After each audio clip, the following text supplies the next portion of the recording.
It happened. All right, I All got right. you now, Bob. That's yeah. I was a little confused. I couldn't hear you, but now I can. Uh-oh. No, All right. well, welcome aboard. I appreciate you coming back on Late Night in the Midlands, and I'm looking forward to hearing from you tonight. Thank you very much. And we've got a lot of new things I want to talk about, but basically it's all the same, our same consideration, our serious problem out there. Yeah, absolutely. Wherever you would like to start would be just great. I'll tell you, I would like to say this. I seen this on your website, the crop circle picture, which I've seen that crop circle before, but what I haven't seen before is how you laid it out. There's another picture below, and it pretty much shows the constellation and what you're looking at in that crop circle. And I think you know what I'm talking about, right? Yeah, I do. Of course, that's one of 800 million bits and pieces, but yes, I do. Yes, yeah. The bottom line is, and actually, there are several others that I don't feel schooled enough to really get into that too much. But nonetheless, there are several that are all kind of did indications of the Nibiru coming back in. Okay, well, yeah, well, I'll just say this, that crop circle, I mean, people always say, well, where's the warnings? Well, that kind of looks like one to me. So, but like you said, it's one of the many. So wherever you'd like to start with this topic is okay with me. Go for it.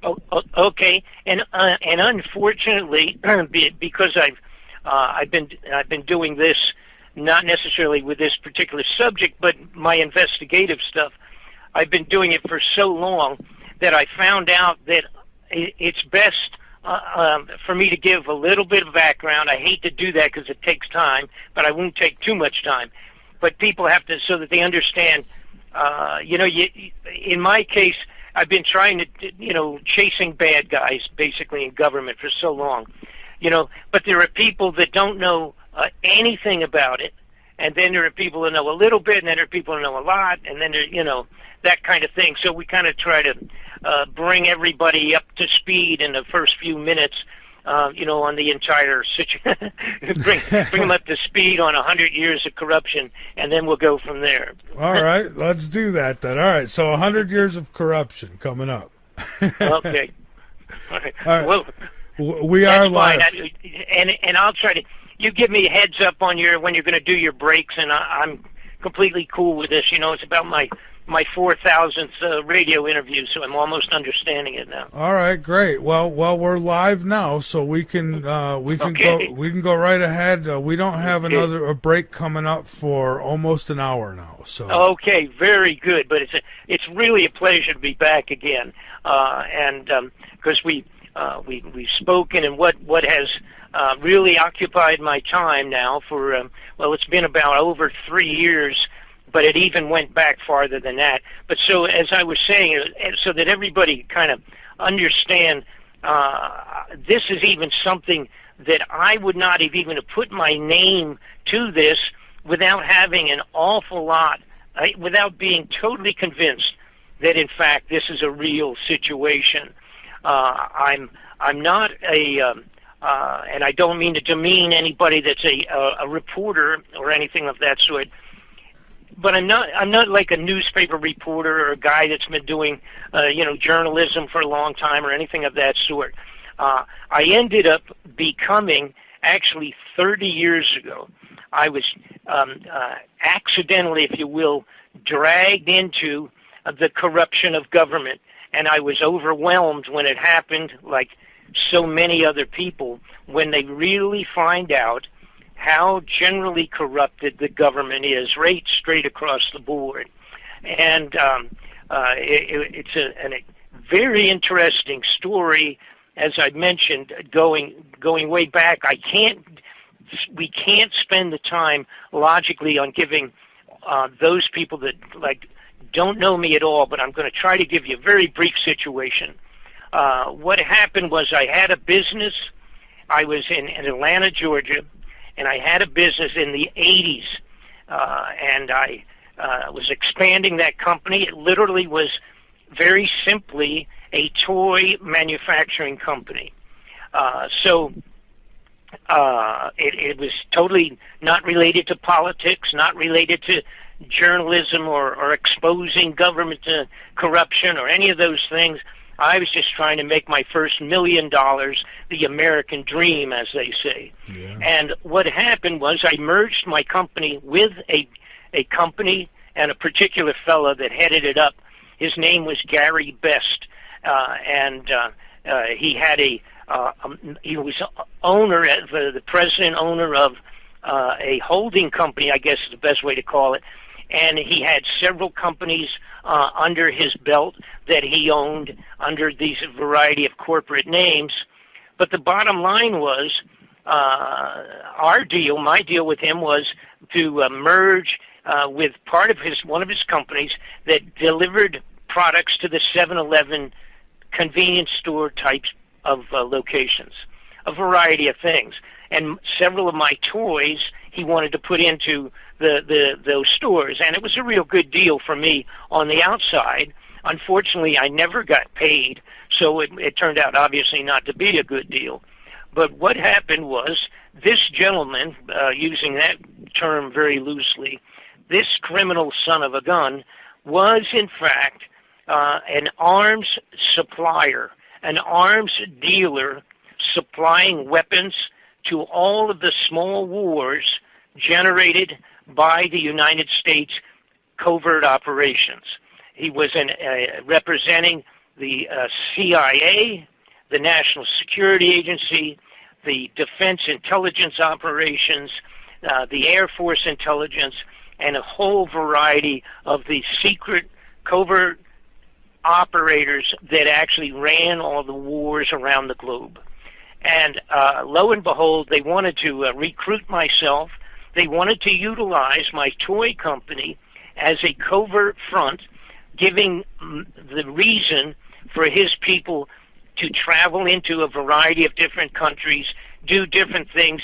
Actually, in my case, he wanted me to be a covert messenger, delivering information and bringing information back from a variety of locations around the globe. At that time, they were doing the Iran-Contra stuff.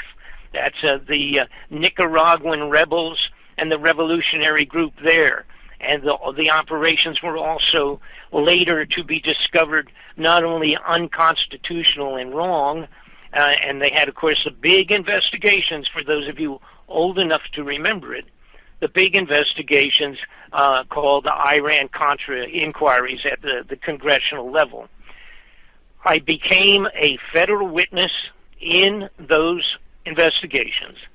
Then, following that, because all of the people that were involved with this guy and doing all of the what they call supplying weapons, the suppliers of the weapons, they were military generals that had all run the Vietnam War so many years earlier.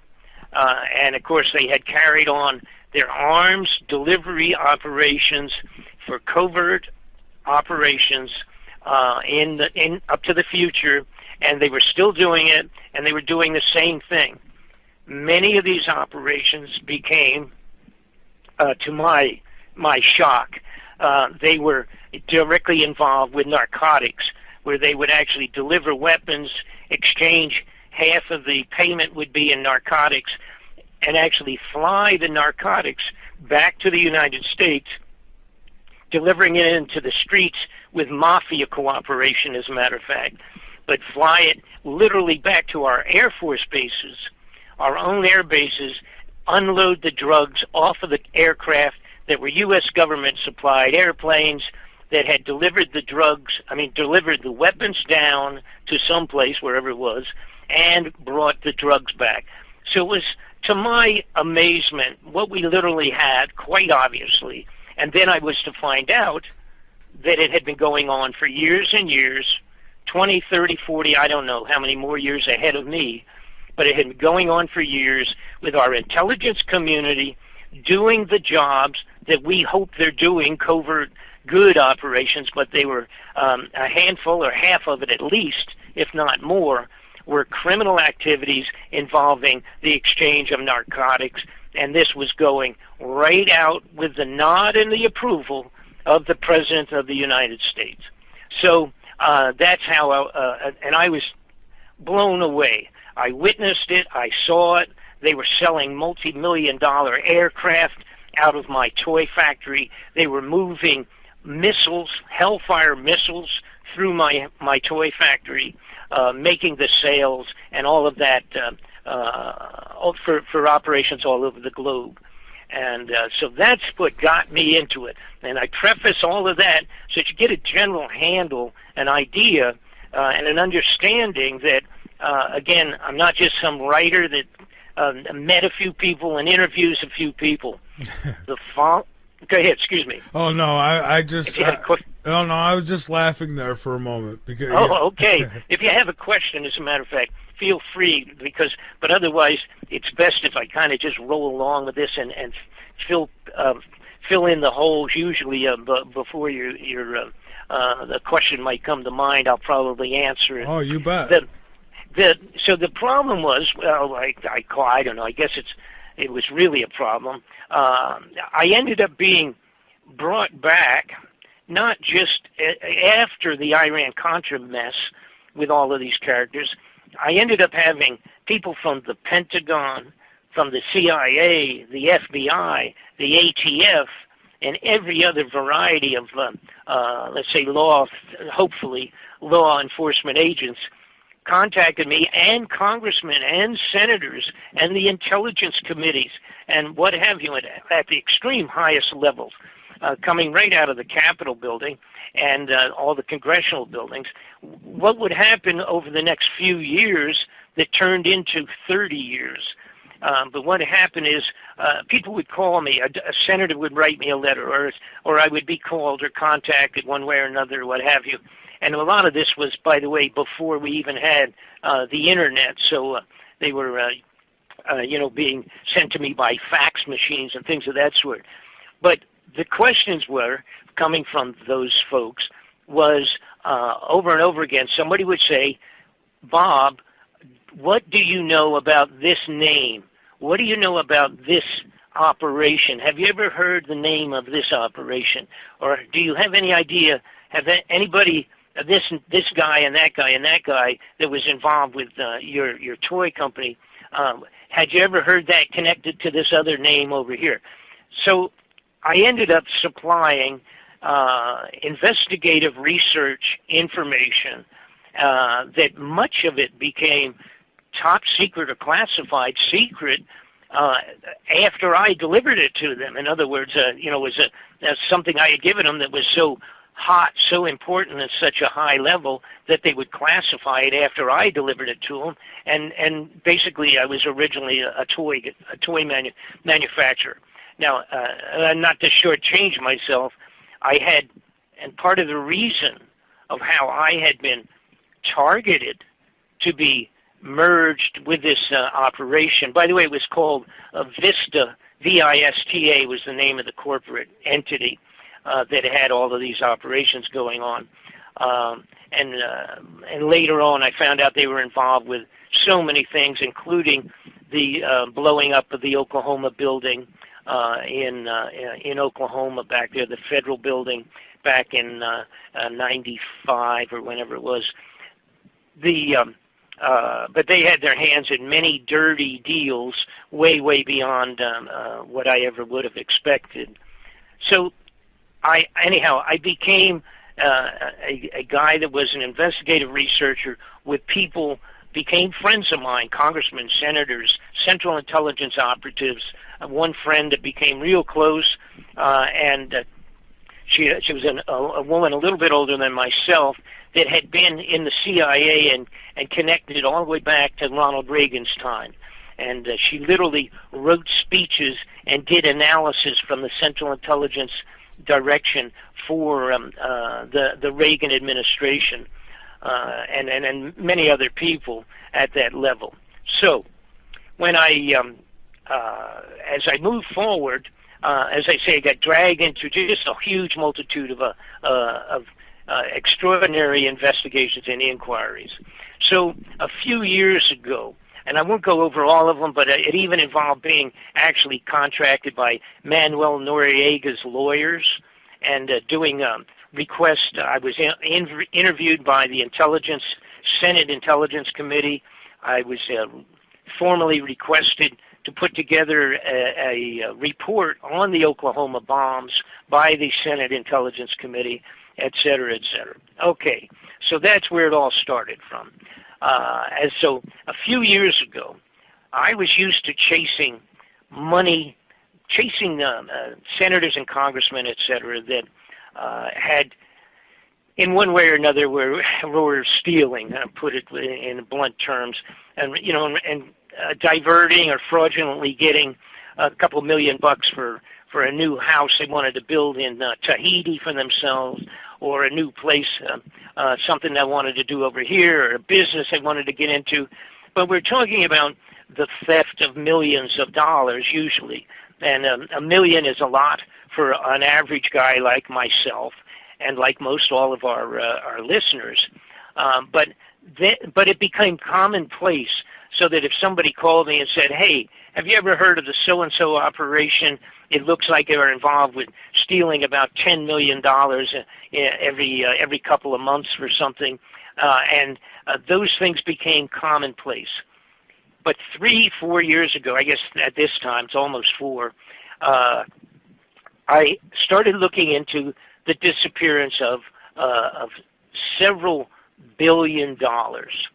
And I couldn't figure out where it was going originally, but then it even moved up from several $1 billion to several $1 trillion over a long period of time, all going in the same direction.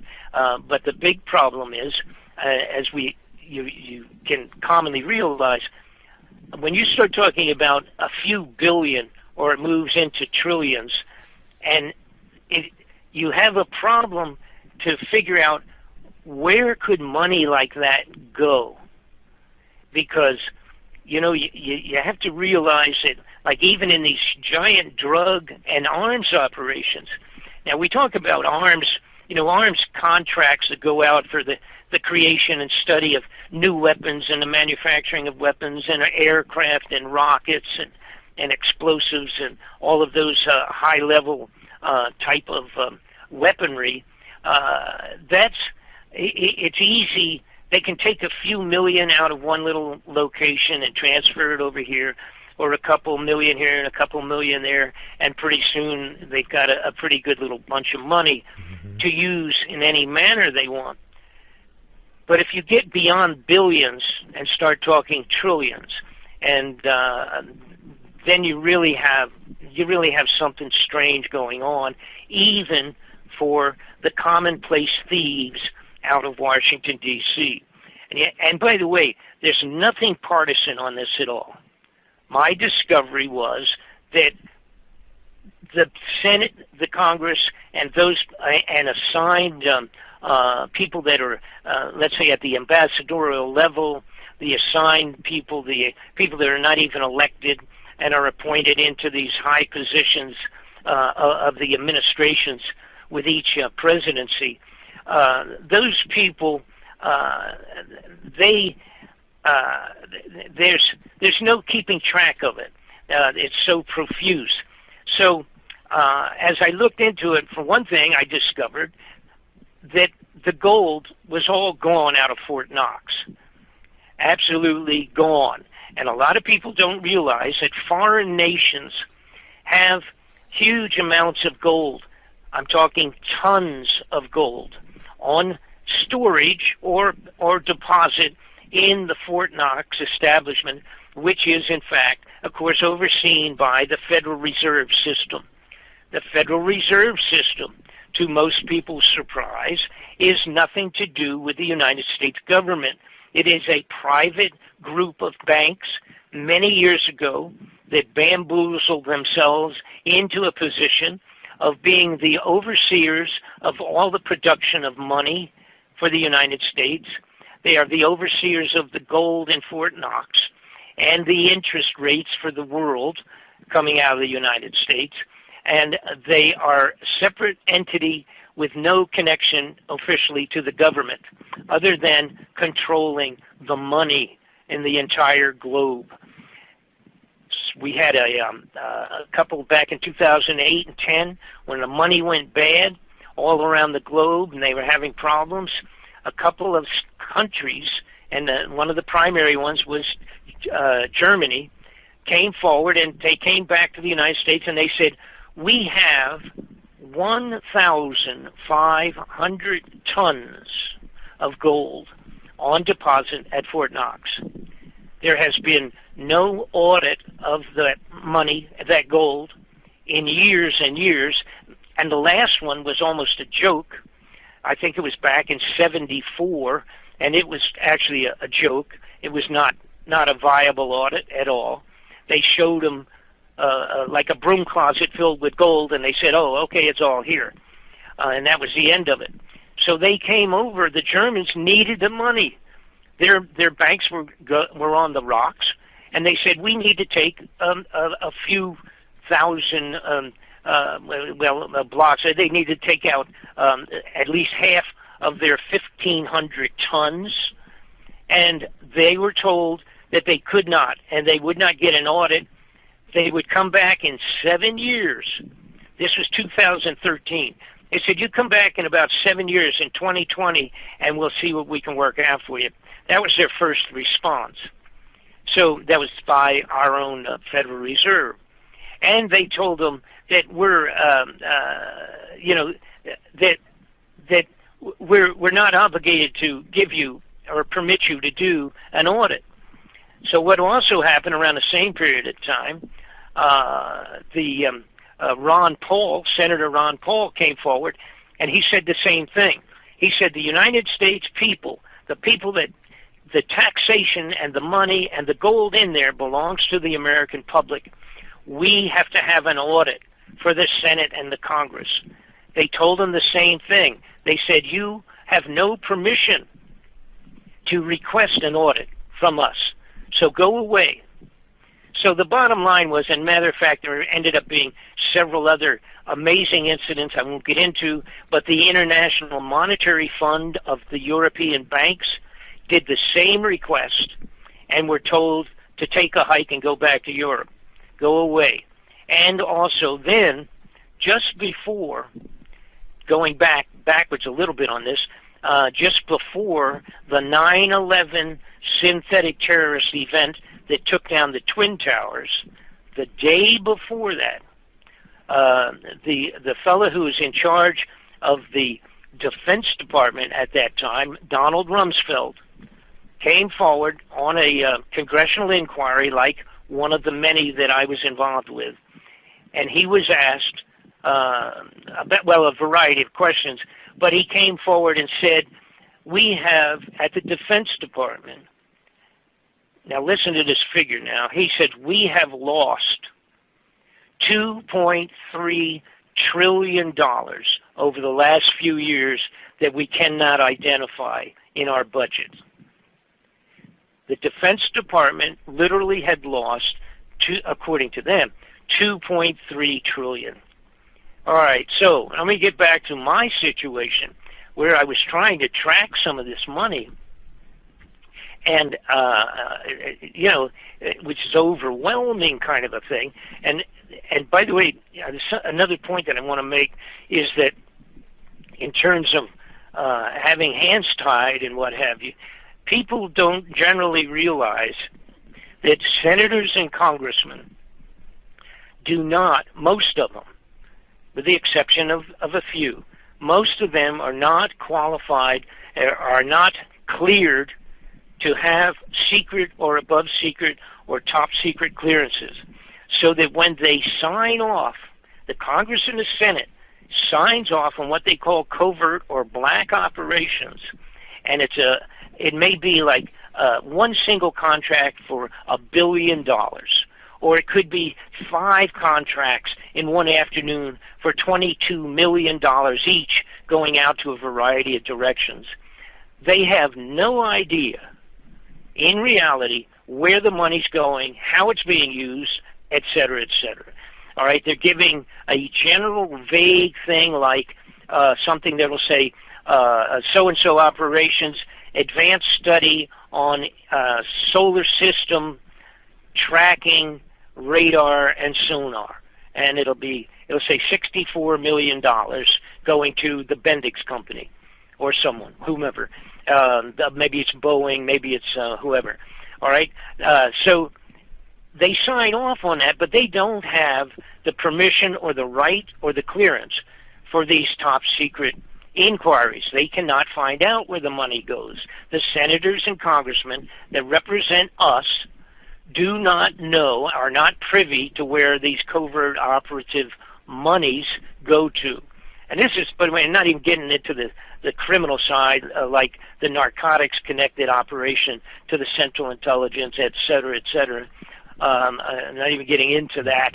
But strictly on the what we might call legitimate covert operations.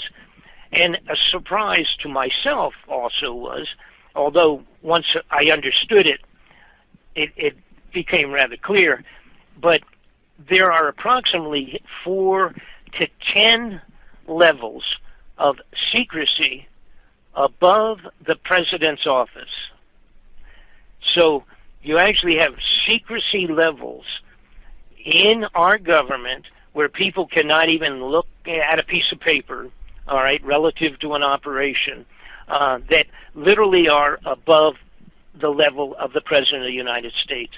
So it is very possible that huge, outrageous, unbelievable, not just theft, but operations and uses of money that can never even be looked at by the President because it's an ongoing, let's say, a development of a weapon or a group of weapons, for example, that had started 2 years before the President came in. The President's going to be there for 4 years, and it may run the studies or whatever, manufacturing and testing of that weapon, may run 3 years past the President's reign in office. So therefore, you don't necessarily want them to know about it. All right? And I'm just giving a logical reason for an extraordinarily interesting situation.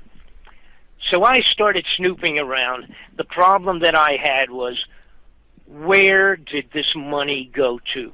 And it's continuing to disappear in huge amounts. And it had been vanishing like this for at least 25, 30 years, since approximately, well, of course it always had been, but not like this in the big numbers, since about 83 to 85, which was approximately the time that I had been first exposed to all this criminality. So the question was, Bob, where does the money go? And do we have to take a break now? No, we're not there yet. We still. Okay, give me a heads up on that. All right, we've got another half hour before we hit the break. So. Okay, so here's where we were. We were in a situation where we understood there was extraordinary funds disappearing, but then I also understood and realized that you just can't money launder $1 trillion. I mean, if you had 60 billion, you can't money launder 60 billion, least of all $1 trillion. So where would that kind of money go? Where would the gold out of Fort Knox disappear to? All right? So that I mean, it's extraordinary. So I put feelers out. I started doing some research in a lot of different directions. And I had remembered one guy, a fellow that had come to me and sent me photographs and some films, actually videotapes at that time, back in 1995 or in that area time, about underground facilities that had been built underground in the United States, and that he had made truck deliveries, and told me, you're not going to believe this, but I drove into a facility in Texas and came up, ended up making my delivery in Louisiana. And I said, what do you mean? And he said, I drove underground about 800 to 1,000 miles. And he's talking about underground highways.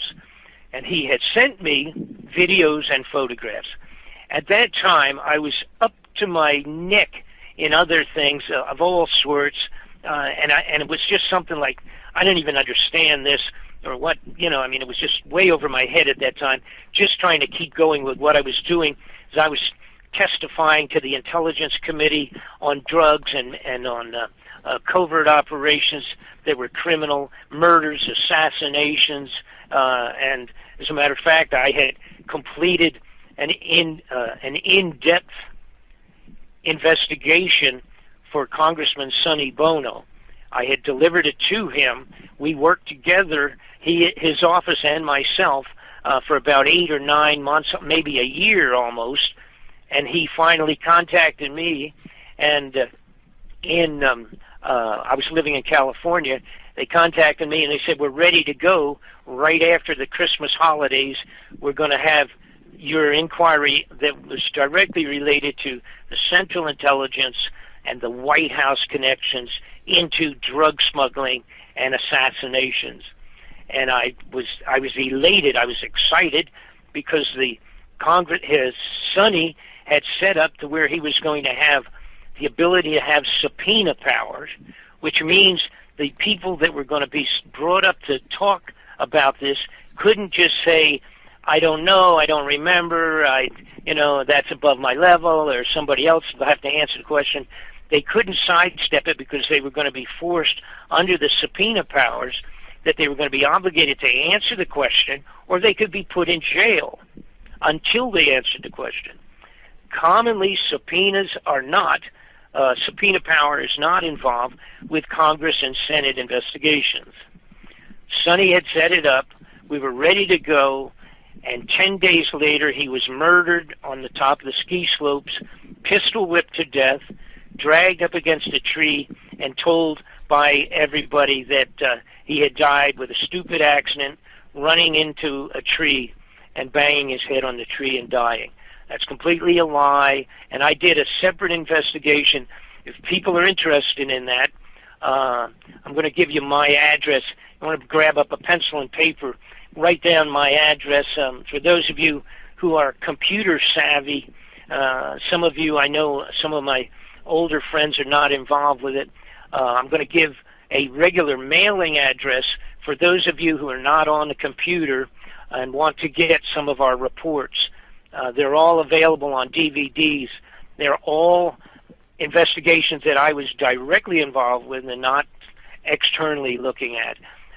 But it's Bob Fletcher, Post Office Box 216, Bayview, Idaho.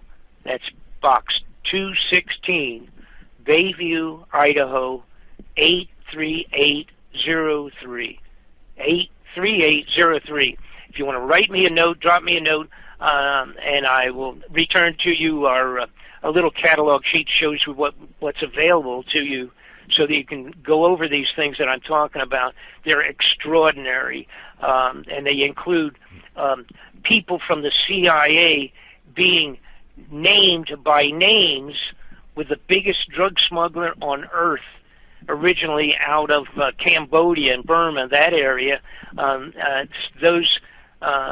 Actually the military generals naming the names all the way up to the White House of the people that were buying the drugs back a few years back. Some mind-boggling investigation. That's part of Sonny's inquiry. All right, but now you guys that are on computer, my website is it's Bob Fletcher Investigations.com. It's Bob Fletcher Investigations.com. Go on the computer and you can locate my website there. It's got, matter of fact, it has pictures and everything and a little bit of some footage of several of these projects I'm talking about. Now, Let me get back to where we were at. All right. So this fellow tells me, and again, now this is going back into to the old days, so to speak, in '95. I looked at, pulled out pictures and films that he had sent, and son of a gun, what I ended up discovering, I'm going to speed forward a little bit here, what I ended up discovering that we had built around, beginning in, some of them were already underway, but the big movement started about 1983, when apparently the news had come in to the White House that there was a Planet X, and there was a Nibiru-Planet that was headed apparently back in to circle the sun one more time. Prior to that, of course, it was kind of like, I don't know, nobody was sure. Some people that were astronomers thought it was out there. Some people didn't think it was out there. Some people had spent an entire lifetime studying this.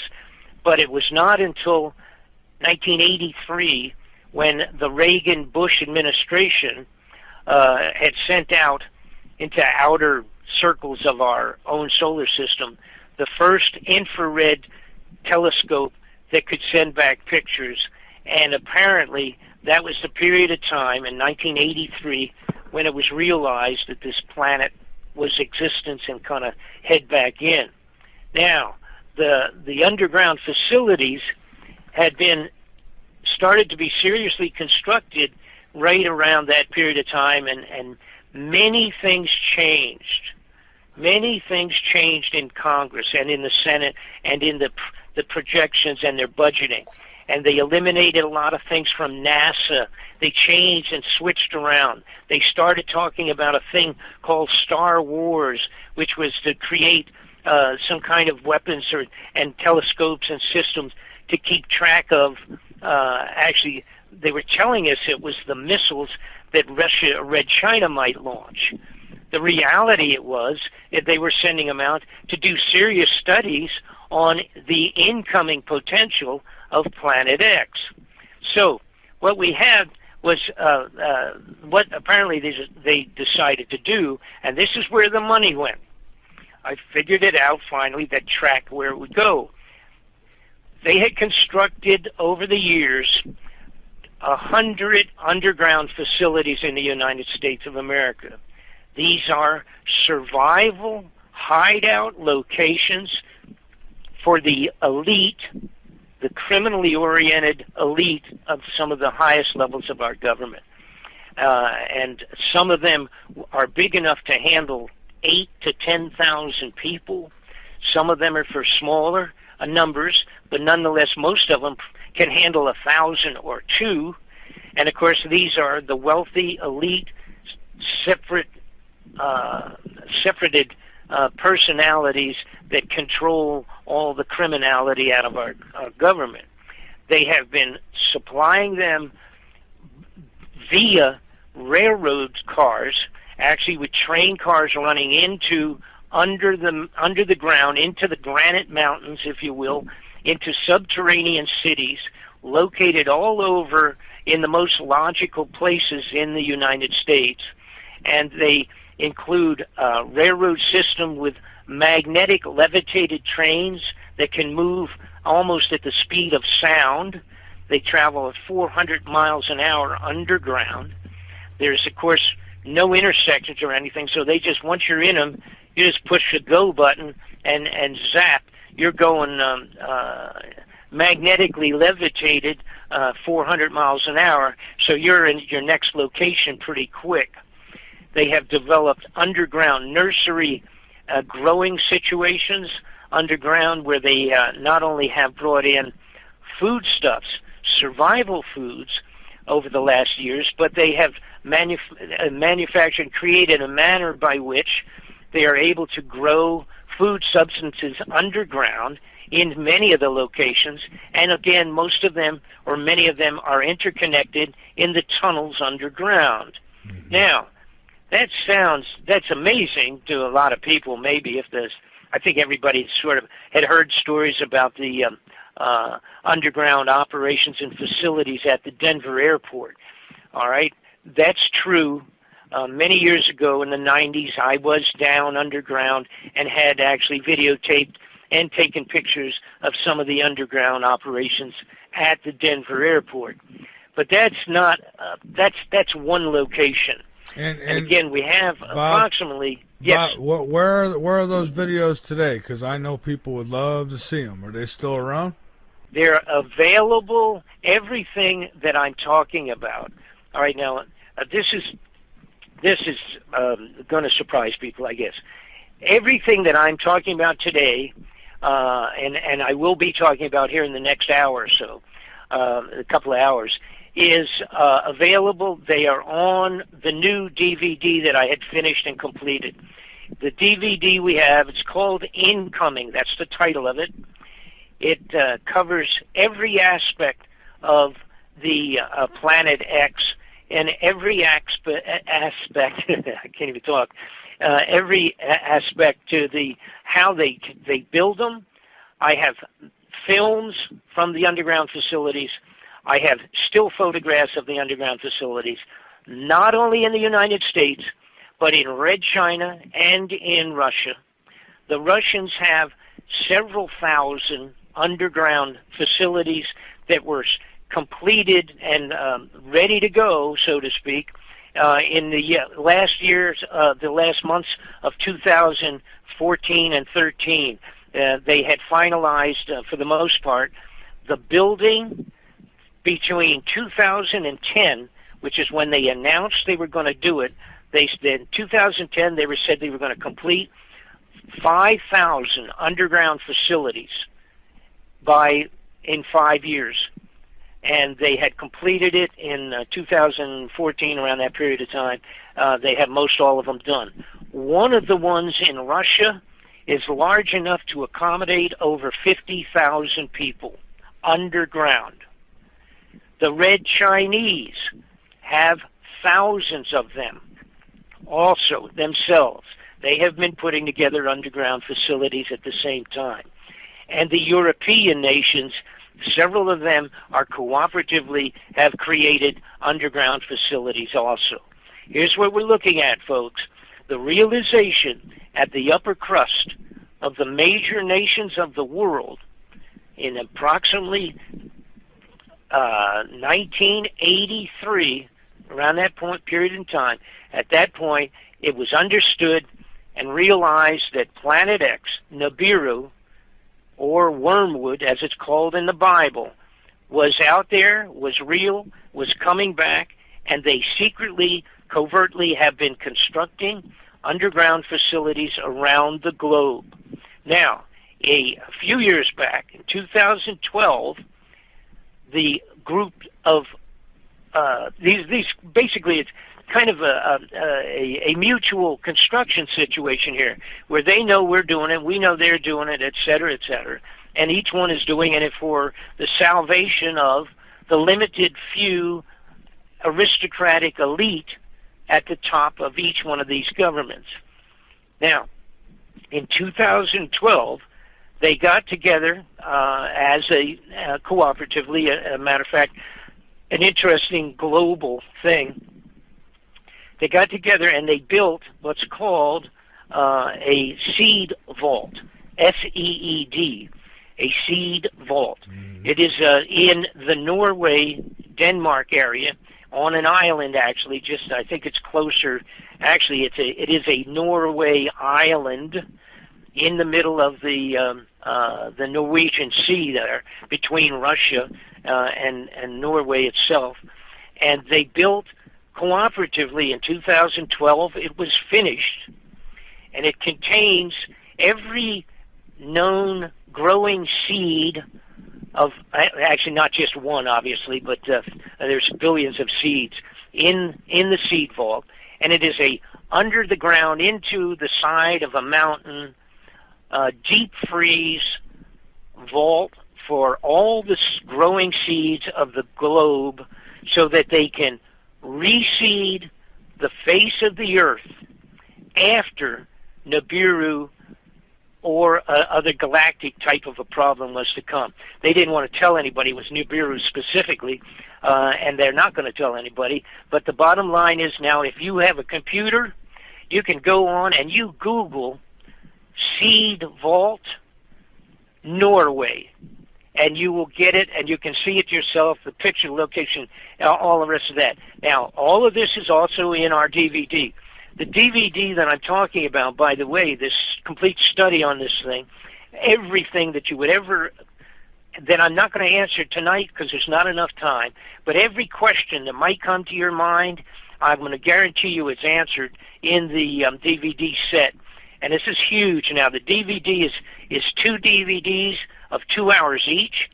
It's a 4-hour library of information on this subject and literally answers every possible question. The involvement of the Vatican. The Vatican, by the way, came on board a few years back, and they had, under their name, they went into Arizona, and the Vatican had built one of the largest infrared telescopes that was available at that time, not counting the ones that the United States government had secretly put up on a couple mountainsides around the globe. But the Vatican owns a infrared telescope in Arizona, and by the way, the title of it, the name of that, this should bother the average Christian out there. The name of the telescope is Lucifer, and that's the Vatican's name for the telescope itself. Yeah, and now somebody told me that, well, they just happened to rent a telescope by that name, but I'm thinking, why would the Vatican have anything to do with anything with that name, right? Well, that's the point. And the point is, I don't want to get into, the Vatican has been involved with every major covert activity coming out of the CIA since 1938. They were involved with things with the Nazis and whatever that you wouldn't even want to know about. Nobody would ever want to admit. I'm not going to get into that at all. But the bottom line is that is the name of it. And if there's one that's available now for retail people to buy called that, it's just taken off the name of the ones in Arizona. Again, go to the computer, write in Vatican Arizona Telescope, Lucifer, and it'll come up. Period. All of this stuff is completely there, and everything I'm telling you is completely shown, including internal underground pictures of the facilities in the United States. Not all of them, obviously. All right. Now, I do have an interesting section on it. There's people that said, how in the world do they build these? How could they build these facilities so fast that you're talking about? Some of them like a few thousand in a couple of years in Russia. How did they do that? How's Red China doing all of these, the extraordinarily ones that they have? All right? We have drills. Actually, now the globe, the whole, everybody, Russia, Red China, and the United States and Europe, they all have them now. We have drills so large, and I show a whole bunch of them in the DVDs, the pictures of them digging the holes themselves. The bottom line is we have drills that drill into the side of a mountain and can back out, go a couple miles a day, back out, and you can drive an 18-wheeler, and in some of them you could drive 2 18-wheelers next to each other in the size of the hole that they make with a single wipe of these drills. An amazing one that I show in our DVD set is the one that the Chinese have. It's their own. They're making them themselves. Of course, half of them, this stuff, they just steal what we've done and go ahead and do it. Some cases they do it themselves, and we steal their ideas back from them.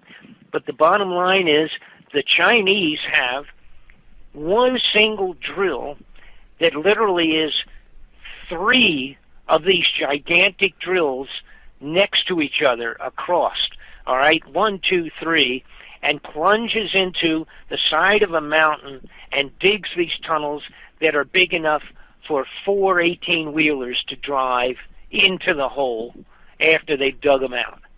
It's mind-boggling. The size of the underground facilities done by the Russian and the Chinese, and probably a couple of our own, is big enough to where they are storing small fleets of aircraft.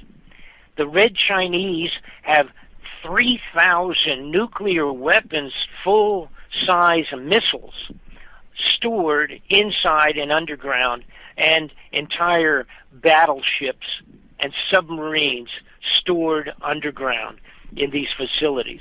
Now, that's not necessarily the primary point of it. The primary point is salvation of the limited elite at the highest level of the governments of these different nations, including the United States. I have one notification.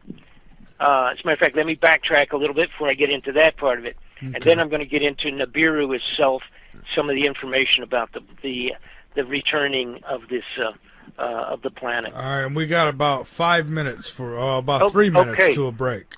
All right, good. Well, what I will mention at this point in time is that what I found out they had, and now you understand when we're talking billions of dollars just to build these underground facilities and billions of dollars to put mag-levitated railroad cars in it and billions of dollars doing these literally connected highways and facilities sufficient to keep thousands of people alive for an unknown period of time, maybe 100, maybe 50 years.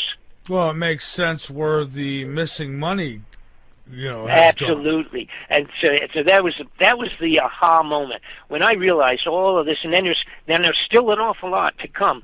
But when I realized that this literally all existed and that it has been underway for so many years. By the way, the same period of time, approximately 83, 84, whatever, was when Ronald Reagan made that historic speech on the floor of the United Nations, where he said, "I wonder how all of our nations would come together if, in fact, we had an extraterrestrial threat to the globe." And this was done on the floor of the United Nations by Ronald Reagan. And everybody kind of turned and looked at each other like, what's he talking about? This is exactly what he was talking about. And a short time after that was when everybody was notified, by the way, you guys better start digging holes for you and your family because this is what's going to happen. Now, as far as I'm trying to hit on some of the most important things because we can't cover everything. Right. Oh, some of the other things.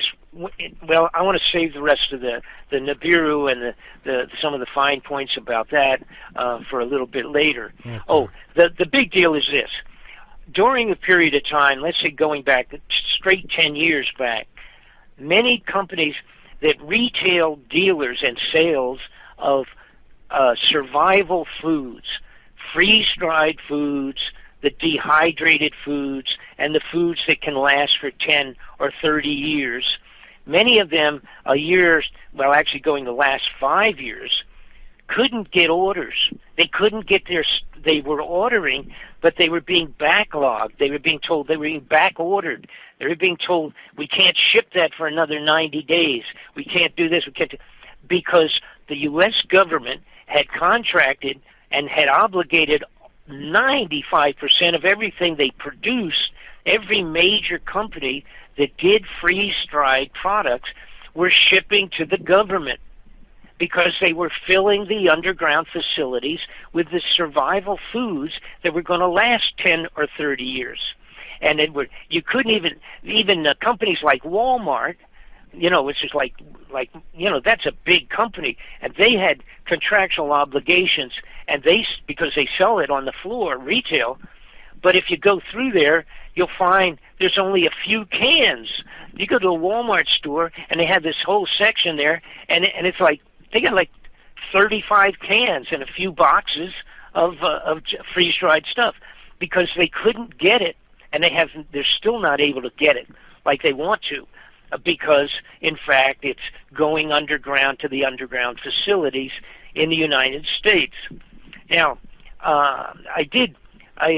right away, I'm trying to think of the random connections because I'm going to get into the serious part about Nibiru when we come back from the break here. Okay. All right, because we're about due here, Bob, so we better... Okay. All right, so let's hit that break, and then we'll come back and talk some more.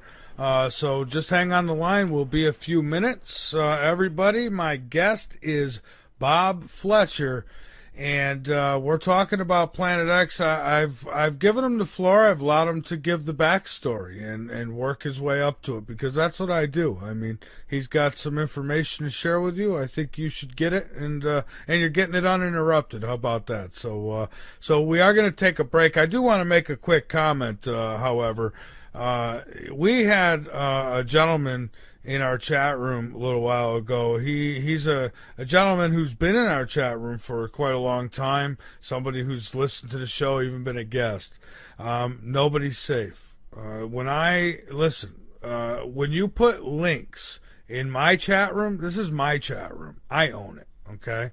When you put links in my chat room for a guy who has done nothing but put disinformation out there about me and many others, and I ask you not to promote that in my chat, and you can become a wise ass because of it, guess what? I don't need you. I'm trying to tell people this. If you're going to be a moron and you're going to follow information like an Ed Cherini, are you kidding me? You're going to follow an idiot like that? A guy who has absolutely no brains, he's an FBI puppet, and then you're going to put that stuff in my chat room and expect me to just take it? I don't, okay? So it's not censorship, it's intelligence, okay? So you can call it whatever you want, but I'm not going to allow you to promote somebody who attacks me. That is not happening. Ed Cherini is a shill, and I've exposed him on Late Night in the Midlands before, and I'm done with that scene. If you want to go over there and think the whole world is a Hollywood actor, then you go right ahead, but you're not going to do it in my chat room. So that's it. It was nice knowing you, my friend. This is Late Night in the Midlands. We'll be back in just a few moments. Even though, I'm right. I'm right a lot. I'm certainly right about Ed, and I'm certainly right about not wanting that disinfo in my chat. So I had to go and block some things because people just don't, they can't take rejection. They'll continue to come back, and I've been a great guy for months and months, and I'm always a great guy when I let people be guests on my show and do all those things that I do. But as soon as I lay down a law, as soon as I say how, somebody's disinfo, they don't like it, all of a sudden, and then I stop them from promoting that garbage, then all of a sudden I'm a bad guy now. So, but I'm used to it. It's okay. I don't mind. Say what you will. But no, that guy can't be promoted. Not in my chat, nowhere where I am, because it's ridiculous. I mean, we might as well be promoting Barney and all that good stuff too. I love you, you love me stuff. We might as well be doing that if you're going to promote Cicchini, whatever his name is there. If you do go to the guy he's promoting, you go check out that website, or even type in, I don't want to promote the guy, but even if you type in, you can see he's got down there where I'm an actor, and that, I'm Adam Walsh's kid, or I am Adam Walsh, he says, and that I didn't get my head cut off, and now I'm playing the part of this, and that. Hey, the guy's in a fantasy line. You're going to promote that stuff? Come on. Let's get real. All right. So anyways, at least you're listening. So I thank you for still tuning in. But anyhow, we're going to get back to things that are much more important, like my guest. So let's do that. Bob, we are back. And so you wanted to hit the Nibiru area. Right. And I think we're ready for that. Say that there's so many parts to this, see, and when I got into it again, I had to really move carefully with this. I'm a guy that got phone calls on a regular basis from senators and congressmen and intelligence people and blah blah blah, and been directly there, and I can't be putting my name on something that's just plain old, is too far out. And originally, if somebody just said, "Hey, what do you know about Planet X?" Let's say 5-10 years ago, I would have just said, "I don't know anything about it. I'm not an astronomer. Don't even ask me. I'm a researcher, and a few things may have crossed my paths a few years back that mentioned that or was involved with that, but I'm not an astronomer, so don't even ask me a question. If I can't answer it, I'm not gonna make something up." And so for me to really put this together, and by the way, I spent 3 years on this thing, an unbelievable amount of research, and tapped into people that I knew, some people that spent 30 years of their lives being involved with it. So, but with the Planet X Nibiru thing, like you say, the way I discovered it was starting to chase money that was illogical. The amount of money that was vanishing, and there's even more. As a matter of fact, I want to point this out because there's other areas. I want to get into the astronomy, the science, and the religious side, and the proof, evidence, documentation on this that was the straw that broke my back and forced me to obligate myself to put this thing together, this report. All right, because it's entirely too. I was familiar with the politics of secrecy, which has just eaten up the United States of America. People have no idea the stuff that's going on with our money, which is only part of it, but with our lives. I mean, these people are keeping things secret that are. I mean, unto itself, it's a sin, and I don't pretend to be I'm not a preacher. Not a student of a seminar, but it's mind-boggling what they've been doing with under the banner of secrets, top secret, and above top secret, and classified. It's disgusting. They're stealing all of the blood. It's like a vampire. They've drawn the blood out of the United States of America, and we're just beat to death with this thing. Now, there's a whole multitude of things that are interconnected with the Nibiru starting to come back through. Now, according to those people who have studied this for a career, all right, have made a lifetime work out of it, and there's many of them. There's a few groups and organizations, but a couple of them float to the top as being people that are not fools. They're not stupid, and they are astronomers or scientifically oriented enough so that they actually could speak intelligently on this potential problem.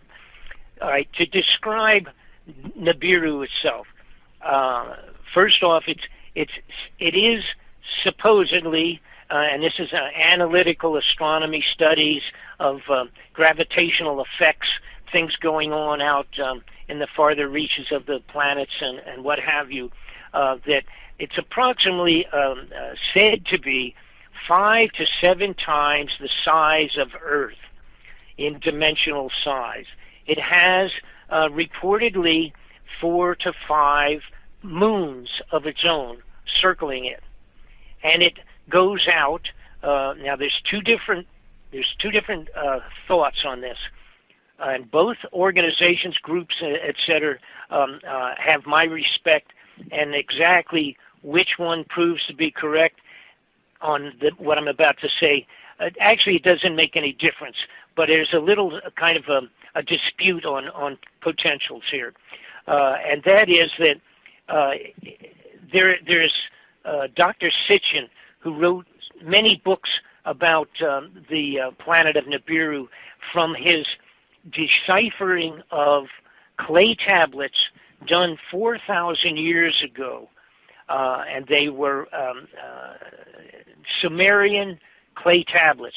There was thousands of these. He went over couple thousand of them himself. There's 22,000 of these clay tablets that were written like a diary in the Sumeria 4,000 years ago. I mean, written like a regular day-to-day diary of the events taking place in Sumeria.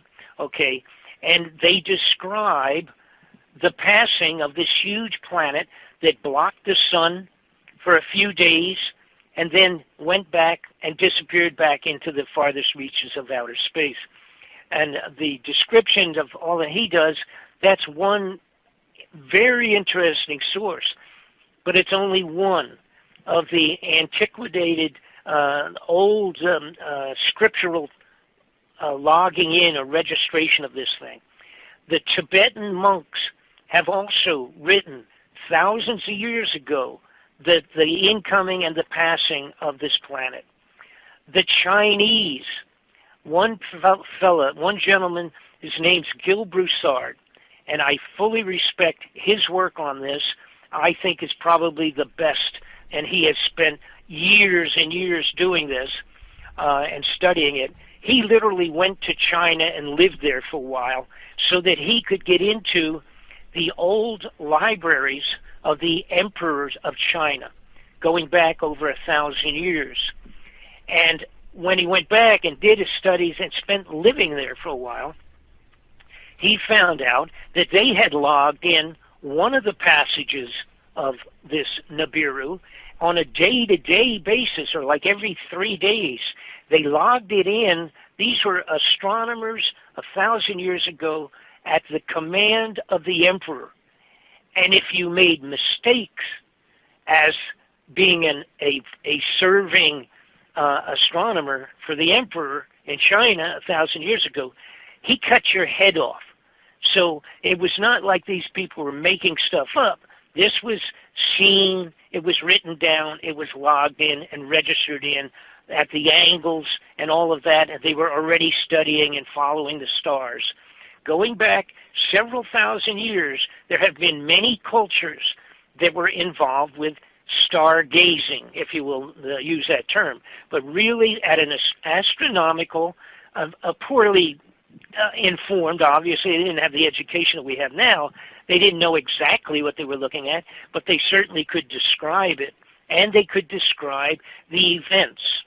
And Gil Broussard had gone and done a magnificent relationship, not only of these other foreign scriptures, the writings of emperors of 1,000 years ago, but the biblical relationship and all of these in the Bible that describes this to the T, including, of course, in Revelations, which describes what will take place when it comes passing close by. It's not going to hit the earth. It is that's not going to happen. But the gravitational effect on it and the fact that it will be dragging a tail behind it of an extraordinary length, and the width approximations, the width of the diameter of this planet coming in, going around the sun, and then back out. We want to pass through on our normal rotation around the sun. We will pass through that tail 2 times. Now, before I get in much farther on that, I want to tell you the reality of what's already taking place that is the effect in my school and other, how many thousands there are out here, other school people that have studied this whole effect of this thing. All right? I put in the DVD. I predicted when we put the DVD out first time, the double DVD, when we put that out, it was made first time available approximately the first of this year. So it's 7 months ago. And in it, I did predictions with everybody said, oh, you shouldn't do that. See, if you make a prediction and it's not right, then you look like a jerk. I said, well, if you look at the whole thing, you're going to realize I'm not a jerk. And whether they all come exactly about as it appears scientifically it will, well, then it's going to happen. And one thing was, I said it was going to affect the weather, that the weather on the entire globe, starting last year at the beginning of this year, was going to be never going to be the same again. It's already going to affect the weather in a very short period of time. And Bob, we got a question from the chat. This listener asked, does Bob know if the Anunnaki or other inhabitants are coming with this system? Okay. No, I don't know. I will say one thing. See, in part of Sitchin's writings included, of course, the talking about the Anunnaki, that it was part of the Anunnaki putting together the clay tablets themselves, etc., and that these were supposedly an alien group coming off of possibly one of the moons that's traveling with and around the Nibiru or Planet X. I don't know, but I will. Let's. If you read any of Sitchin's works, you realize basically what is said in there, because a lot of people said, well, maybe the aliens are going to help us, maybe they're going to prevent it, maybe they're going to change the direction or do something like that. They did not do anything 4,000 years ago to assist us. I don't know anything about that. I'm not a mystic, I'm not a psychic or any rest of that. I'm dealing strictly with factual events. And I appreciate that. What Sitchin implied was that those persons that were on the Earth and did their kickstart on humanity, so to speak, that they, realizing Nibiru was coming back, they got in their spacecraft and got out of town. They left, and they did nothing to help anybody. Okay? So those people that say, oh, I think maybe they're really good guys, I do believe, absolutely, there are probably so many alien planets with life on them, you couldn't even begin to measure them. And they have done mathematical potentials of it, and it's beyond, the numbers are outrageous. There's just too many planets for anybody to say that we are the only people occupying this, because we're pretty stupid so far at this point in time, right, in terms of humanity. And I there was some discussion going on about good ETs, bad ETs. I think that, while some think that there's some good who want to help us, I believe that there are also those that are helping the wrong side. And we don't know what side that is either. Right. When you look at it from a total universal point of view, we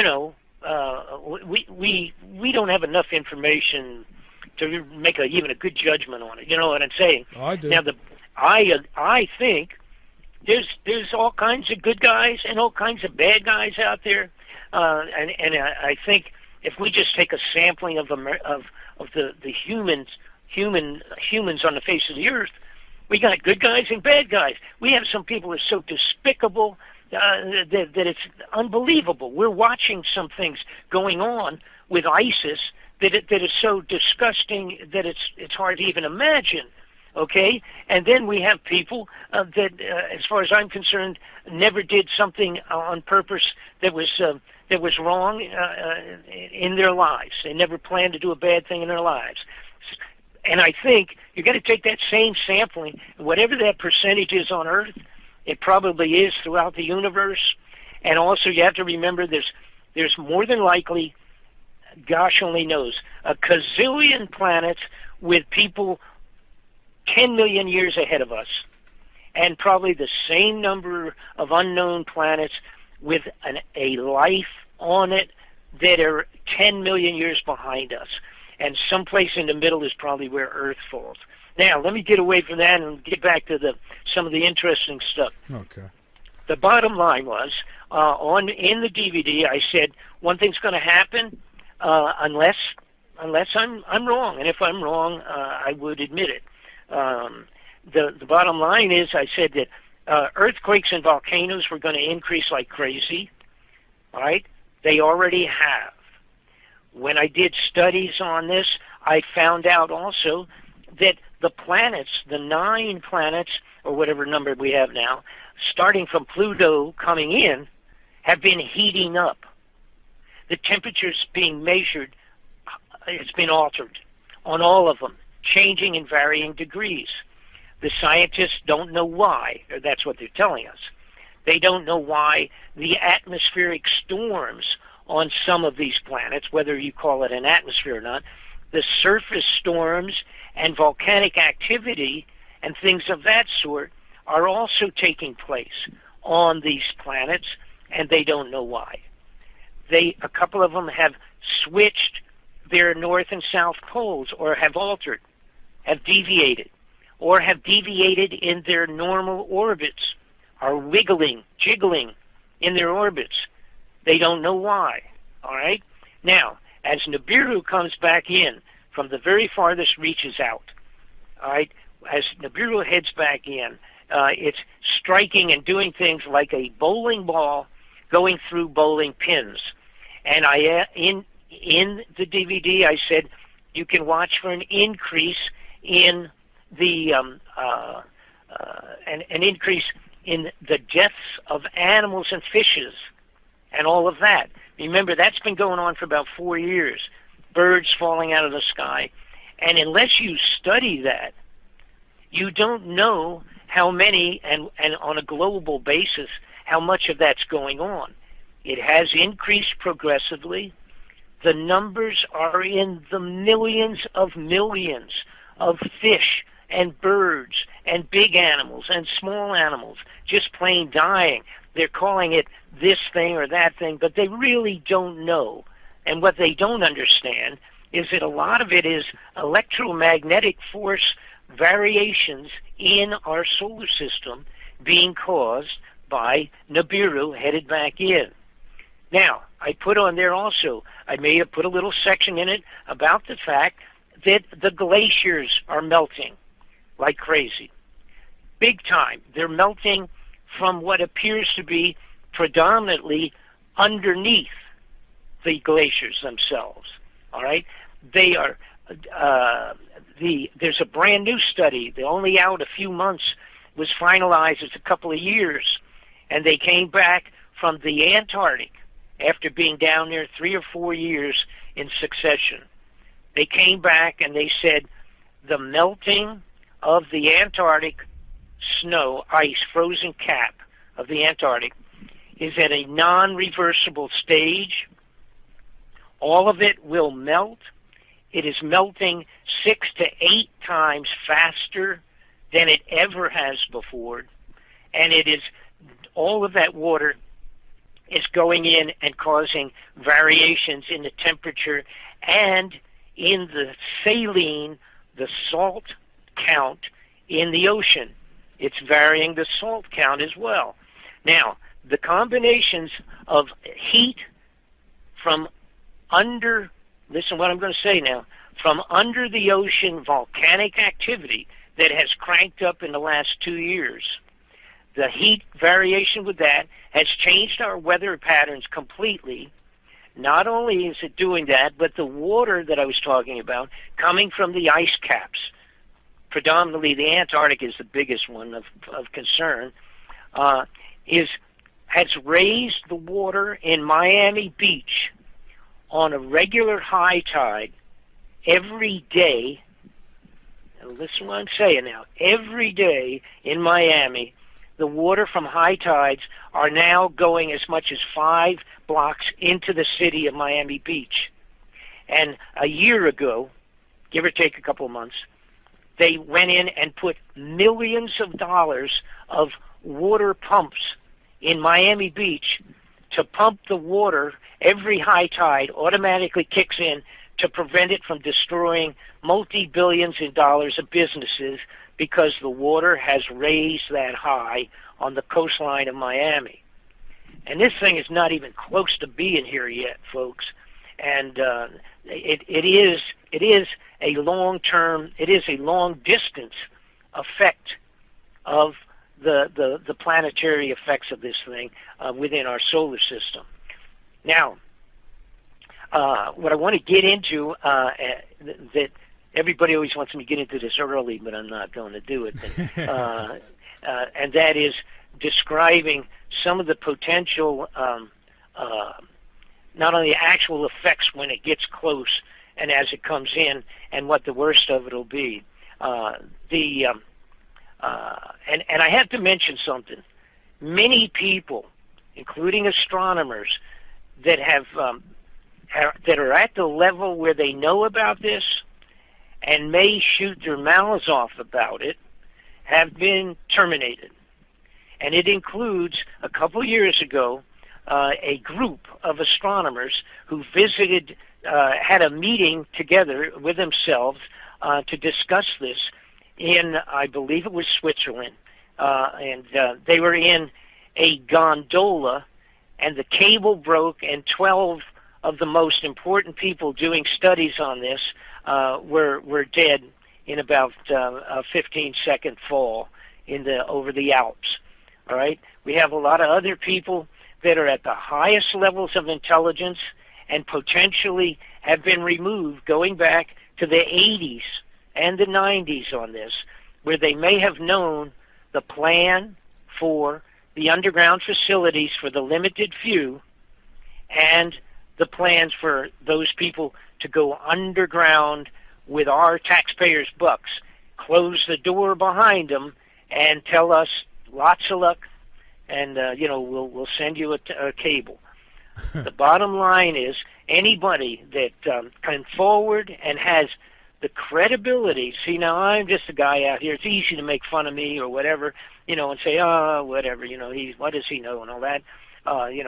That's easy, all right? But if someone like Princess Diana knew about it or somebody like that, and all of a sudden they were gone, the heads of the CIA, the major elderly heads that had retired, have all died under suspicious circumstances, starting with Bill Casey in the 80s, who was at the desk in 83 when Ronald Reagan would have been presented with the intelligence information on Nibiru.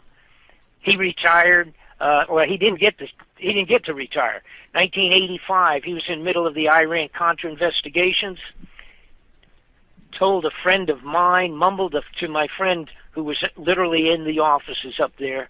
He said, I'm going to talk next time I'm up. I'm going to clear I'm tired of all of this stuff. I'm going to clear the slate. The following day, he drank his coffee and had a stroke and never regained consciousness. And by the way, they gave him as procedural medicine when he arrived at the hospital. They gave him a lobotomy, so he would never be able to talk again, even if he survived. Wow. And of course, he didn't survive. He never got out of the hospital. Two other Central Intelligence agents, the chiefs of CIA had retired, and both of them died under circumstances very extraordinary. There's a long list. I'm not going to get into all of it. A fellow who had become a friend of mine had spoken, had done speaking engagements with myself alongside of me in several different on several occasions. He had been talking. He actually was an engineer that had worked on 13 of the underground facilities himself. He went out, was talking, same period of time back in the 90s when I was on the road a lot. We did several meetings together, public meetings, exposés, if you will. And his name was Phil Schneider. He came to me at one point in time and he said, Bob, I want you to have some of my books because I'm afraid they're going to kill me before too long. I'm positive. He said, I've got people been following me for the last month or so. And actually, while we were there, I think it was in Denver, if I remember correctly, there actually were vehicles that were behind us and people showing up at restaurants that certainly were tailing him. About 2 weeks, no, it wasn't that, it was 2 months, about 60 days after the last time we were together, he was murdered. And they said he had committed suicide, which was ridiculous.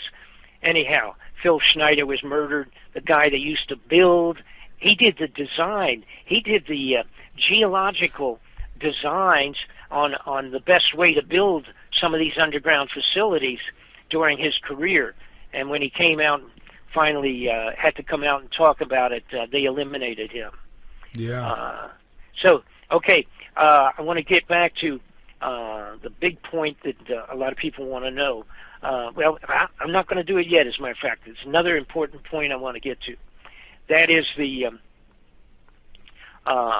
people have been wondering why the sheriff and the police departments all over the United States, and it goes back to the 90s, because I was aware of it in 95 at that point in time, when I was doing a lot of testimony with Congress and Senate. that there was something fishy going on. There was all of this armored personnel vehicles, 50 caliber automatic machine guns, hand grenade launchers, bazookas, flamethrowers, and of course military protective gear, but also huge amounts of bullets and weapons and what have you, going to the sheriffs and police departments all over the country. This is weapons that normally they don't use, don't need. I mean, they love them. You know, it's a typical police officer in Omaha, Nebraska. You know, if you said, "Hey, we're our 27 guys, you're going to be able to get an armored car with a machine gun on it." Whoa, okay. So they love that stuff, and it's been available and been shipping in, and they made a big stink of it here a few months back, a year ago, when the first of this racially oriented dispute between police and the black community was surfacing so severely, and it's still here.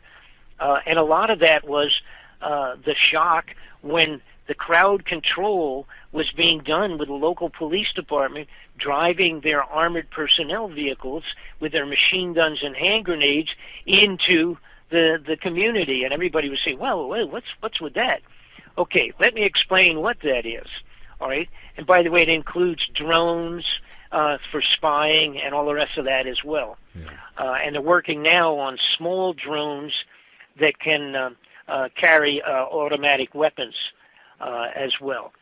So you could fly a drone into a crowd and pop off a few people and have it disappear, and it would be hard to figure out where it even came from. But here's the deal. And people ask me, they say, when are they going to tell us? When is the government going to tell us about this thing coming back in? This intergalactic or this celestial problem coming in, and when are they going to tell us? Because we got to know, right? The answer to that is no. That they are never, ever going to tell you that it's coming in. That will never happen. Not from America. Now, whether somebody else blows the whistle over in Russia or Red China or something like that, I don't know. I don't think so. And this is being as much a secret as they possibly can maintain, that the fact that it is coming back. And here's the reason. Stop and think about this for a minute. And this is the reason why the police stations around America now have more equipment than they know how to utilize.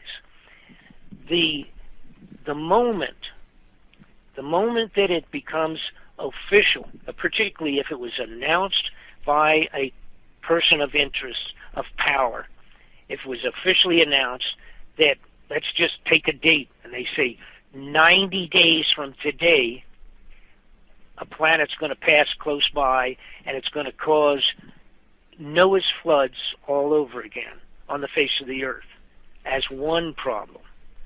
But it'll be coming in as a gravitational effect way beyond the moon. It's also going to potentially flip the earth 26 degrees on its axis. It's also going to block the sun 2 different times. First time coming in, the second time going out. It's going to do that twice, and it's going to wreak havoc on the face of the earth. Now, the moment that happens, if somebody tells you that, especially if it's, my fellow Americans coming from a president, that kind of a speech, the entire globe will be lit up with riots and chaos beyond your wildest motion picture you've ever seen. Every person that's 1/2 an inch off from being a good Christian, a good humanitarian human being, anybody that's missing a few parts is going to go crazy in the streets. And unfortunately, when you go around the globe, that's an awful lot of them. And the amount of chaos would be beyond our imagination. So, if the elite have spent all of the money they could possibly steal into these underground facilities, if they can't get down into them because of rioting that's so totally out of control, if they can't get down into their underground facilities ahead of time, what's the purpose? They're not going to be a single one of them's going to get into their little survival hideouts. All right? So they're never going to say it at all.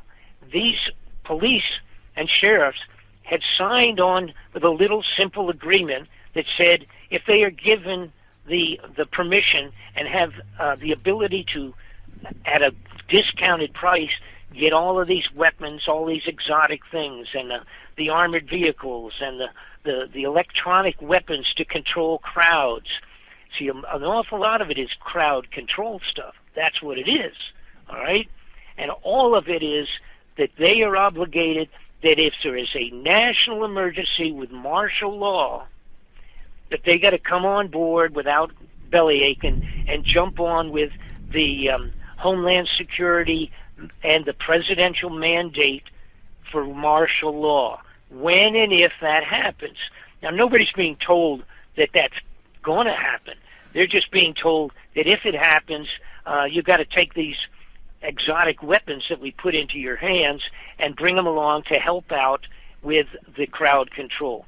So, number one, that's why they have been putting this stuff in these police forces way ahead of time, back in the 90s, and training them on the equipment, all the rest of it.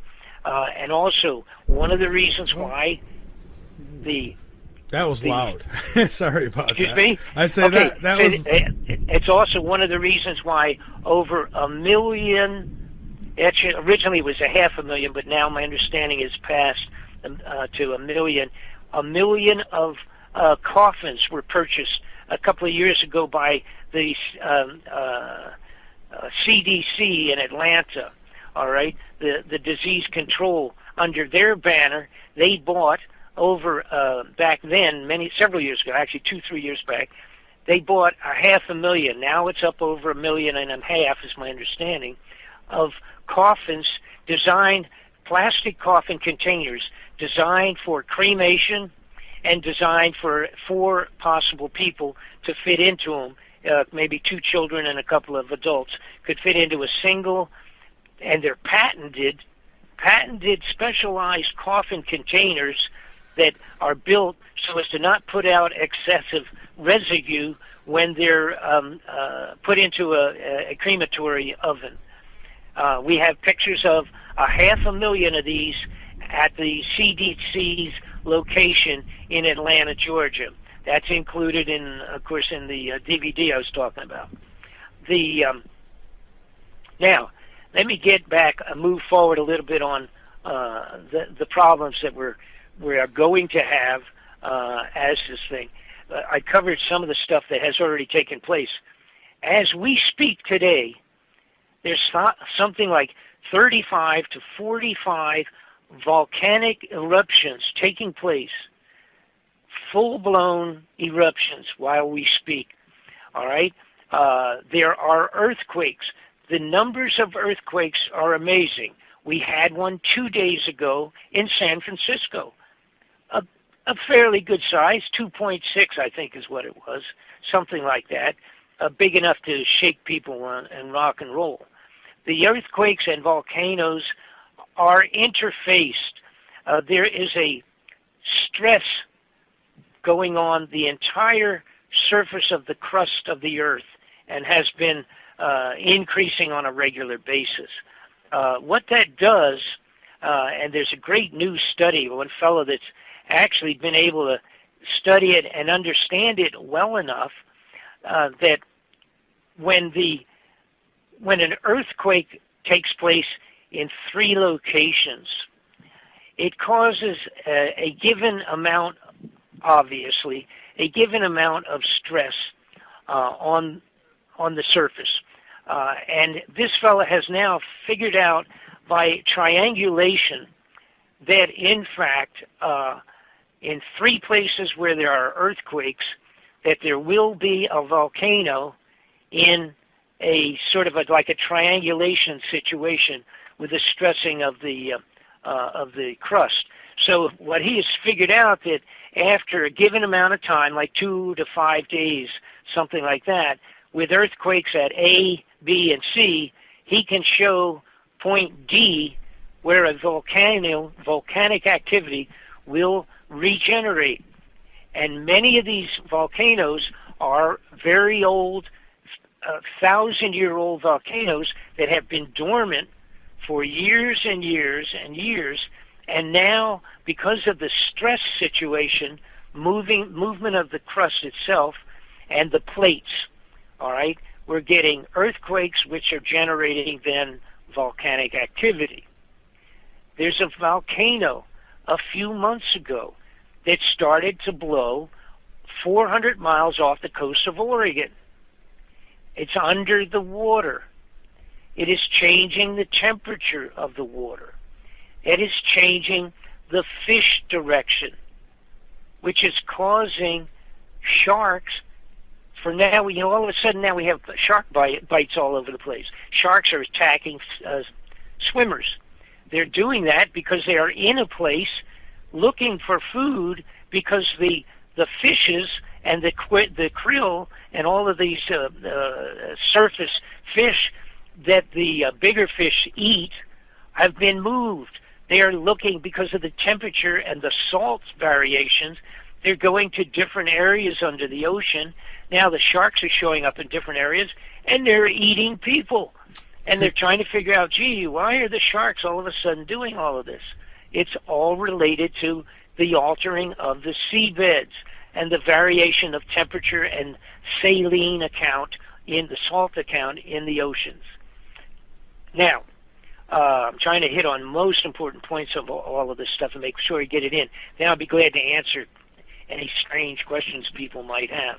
Okay. My friend Gil Broussard, who I said had done such an extraordinary analysis of all of this, he has thousands of hours behind the telescope, and he has, again, years in terms of doing biblical and scriptural studies. And he has found that going back,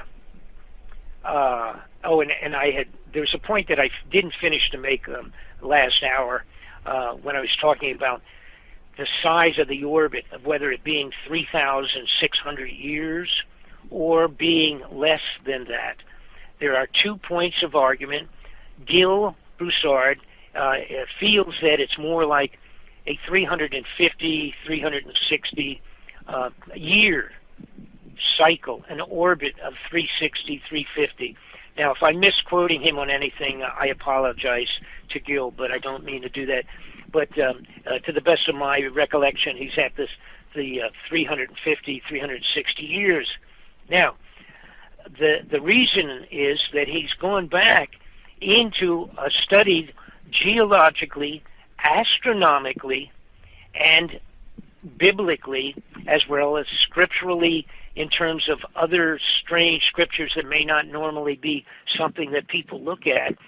And he's found that all the information of given periods of time of the global effect at one given point in time, and the description of the foreign planet, the Chinese call it the visiting planet, or the red flying dragon, as they watched it go around and back out and then go out again, and that's their description. Of course, in the Bible, it's written as wormwood, and in the Revelations, the description in all of the Revelations that describe what will take place as this thing comes around and darkens the sun for a couple of days, and etc. And Gil has done the mathematics on this, and again, he feels that the 3,600 year figure was a figure that actually came from Dr. Sitchin's analogy and his reading of the clay tablets. However, there was not the use of, it may be a simple reason that there's a mistake here. 3600, 3,600 years. All right, there was no use officially of the zero. There was no zero numerically 4,000 years ago. It was 1,000 or 15 or 2,000 years ago when it was first introduced as a figure. In other words, they always would have said 300 times 6 times 4 plus 9 or something of that sort to come up with a full figure. They did not have what was just a zero for numbers.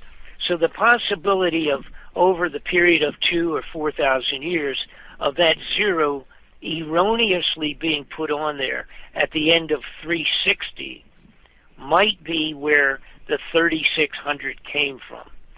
But Gill's research brought him to come to the conclusion we were looking at a orbit of about 350, 360 years. And that would mean that this planet has swung around 360 years ago, and then going back another 360 years and another 360 years.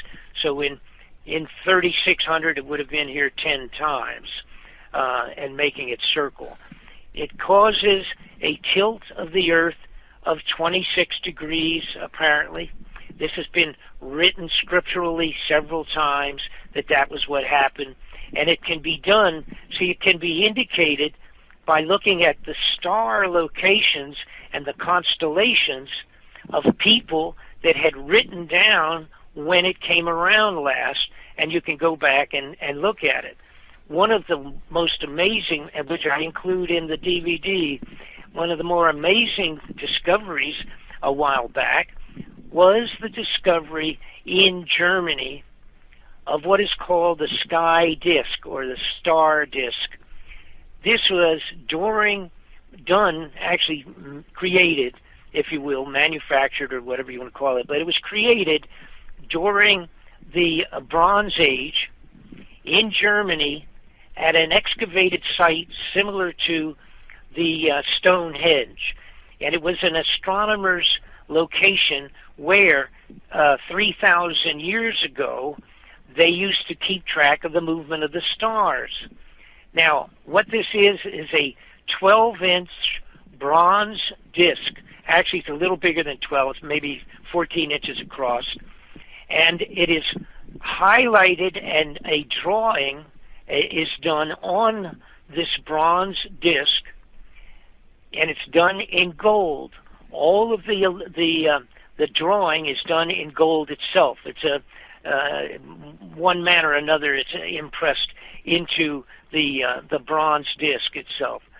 Now, it indicates the blockage of the sun by a large planet, and it has several constellations drawn, all the star locations and constellational locations drawn in this particular, I call it a drawing.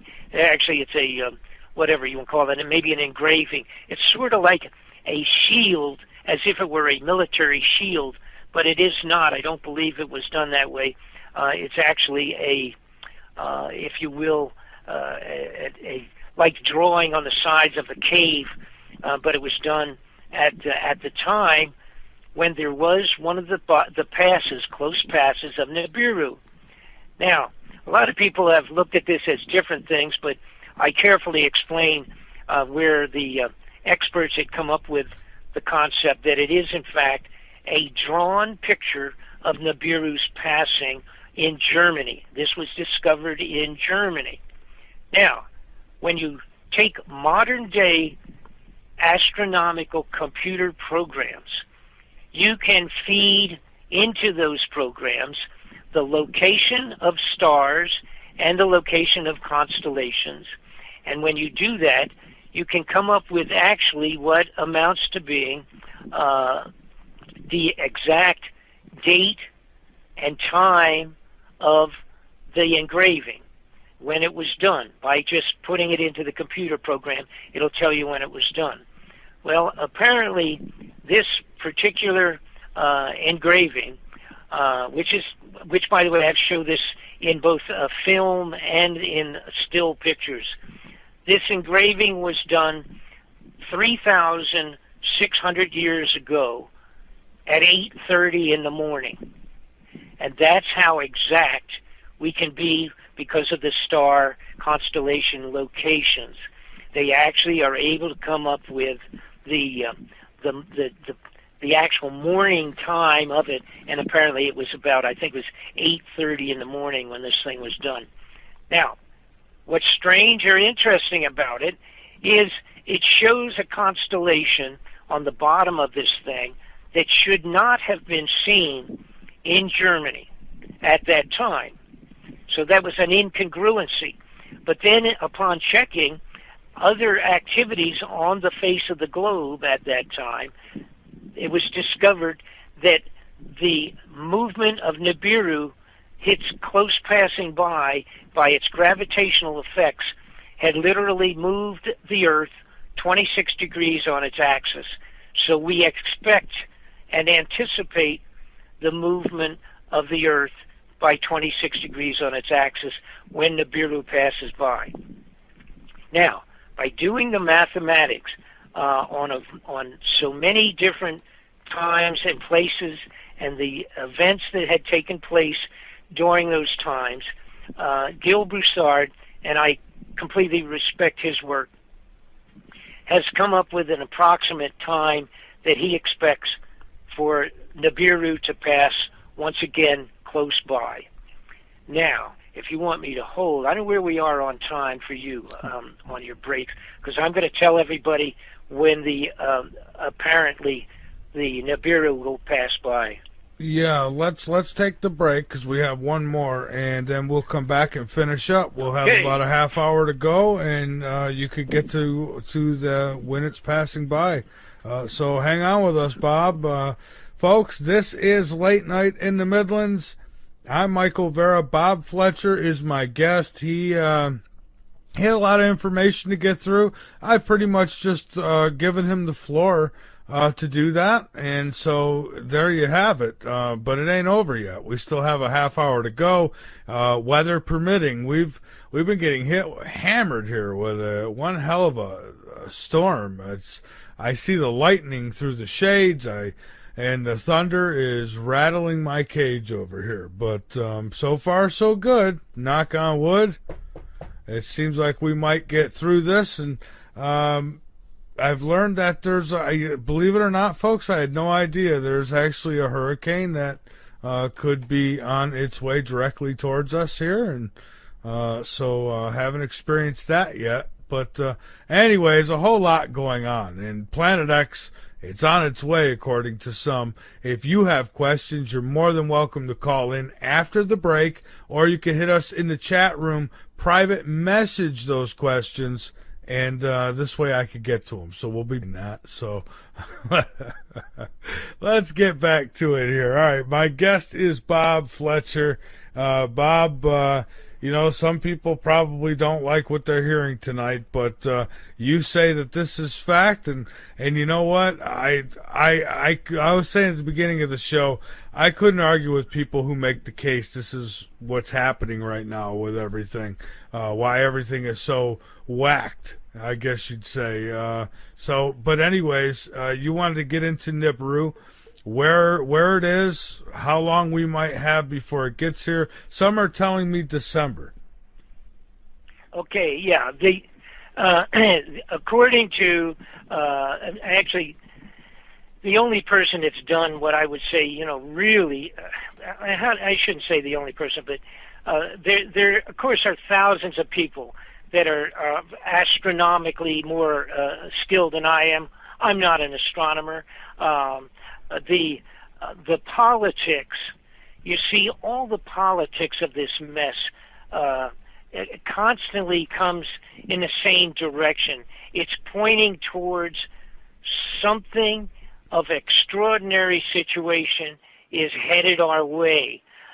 These people that normally manipulate money to enhance their own wealth had all of a sudden changed and predominantly started spending our money to just preserve their lives and to be, the seed vault thing. Again, see, this is It's not just the United States, and it's not just one or two strange things going on for the last 10, 15 years. It's a multitude of strange things, and they all fit into a situation that apparently the wealthy elite have built underground hideouts throughout the globe for themselves, and when the time comes, they're going to be gone. And the money's already gone. You know what? There's another little money thing that should bother people, and not a single person in the political arena has even gotten into this like they should have. And that is, for 20 years, actually more than that, but at least for 20 or 30 years, the federal government has not earmarked hardly any money to repair all of the infrastructure of the United States of America. They've hardly allocated anything. They throw $1 million here, $100,000 on a little deal here, but all of the electronic generation of this country is at jeopardy just from an EMP, force, electromagnetic impulses coming from the sun. Now, Nibiru has caused the sun to react already. It's already reacting crazy with the holes generated on the face of the sun. They don't even understand them. Extraordinary, strange pulses that have never happened before, things of that sort. That's taking place. I believe, and others believe, it's, again, just because of Nibiru. The weather is totally changed, all right? But the scientists have gone in before Congress 10 years ago and said that one good electromagnetic force from the sun can wipe out all of our generating ability, and it could shut us down for a year or 6 months. Can you imagine no electricity for that period of time? I mean, none at all. Holy mackerel, folks. That's caveman time, right? Well, yeah, that's going back to Little House on the Prairie days. That's right. Now, what happened, scientists came together and went on the floor of the Congress and requested, I think it was only $10 million for taking some of our primary generation, electrical generation points and insulating them appropriately to deflect a big electromagnetic force. All right? I think it was $10 million. I mean, that's nothing. Okay? Nothing at all. Trump could do it, right? Okay. Out of his lunch money. Right. All right. The point is, why have they spent nothing? Almost, I'm saying every, and that's not correct, almost every bridge, every underwater tunnel going into New York City, every bridge over the waters of San Francisco and over to New York, and every small tunnel and every small electrical generating system in America, and every small bridge in the United States could be condemned today if they were properly inspected. But, of course, they can't do that, so they just let everybody run over them. But they're not fixing them, folks. Why are they not fixing anything? All of that stuff, all of those basic bridges, tunnels, railroads, railroad bridges, automobile bridges, almost every one of them are over 50 to 75 years old. And they are about to fall apart. They're not spending anything. Why are they not spending anything? Because they've taken that money along with everything else and put it down underground in their facilities, because if this thing's coming in, why bother fixing them? Yeah, the infrastructure in this country is horrible. I know here in South Carolina it sucks. No, it's the whole country, and it's so bad. I traveled around the country.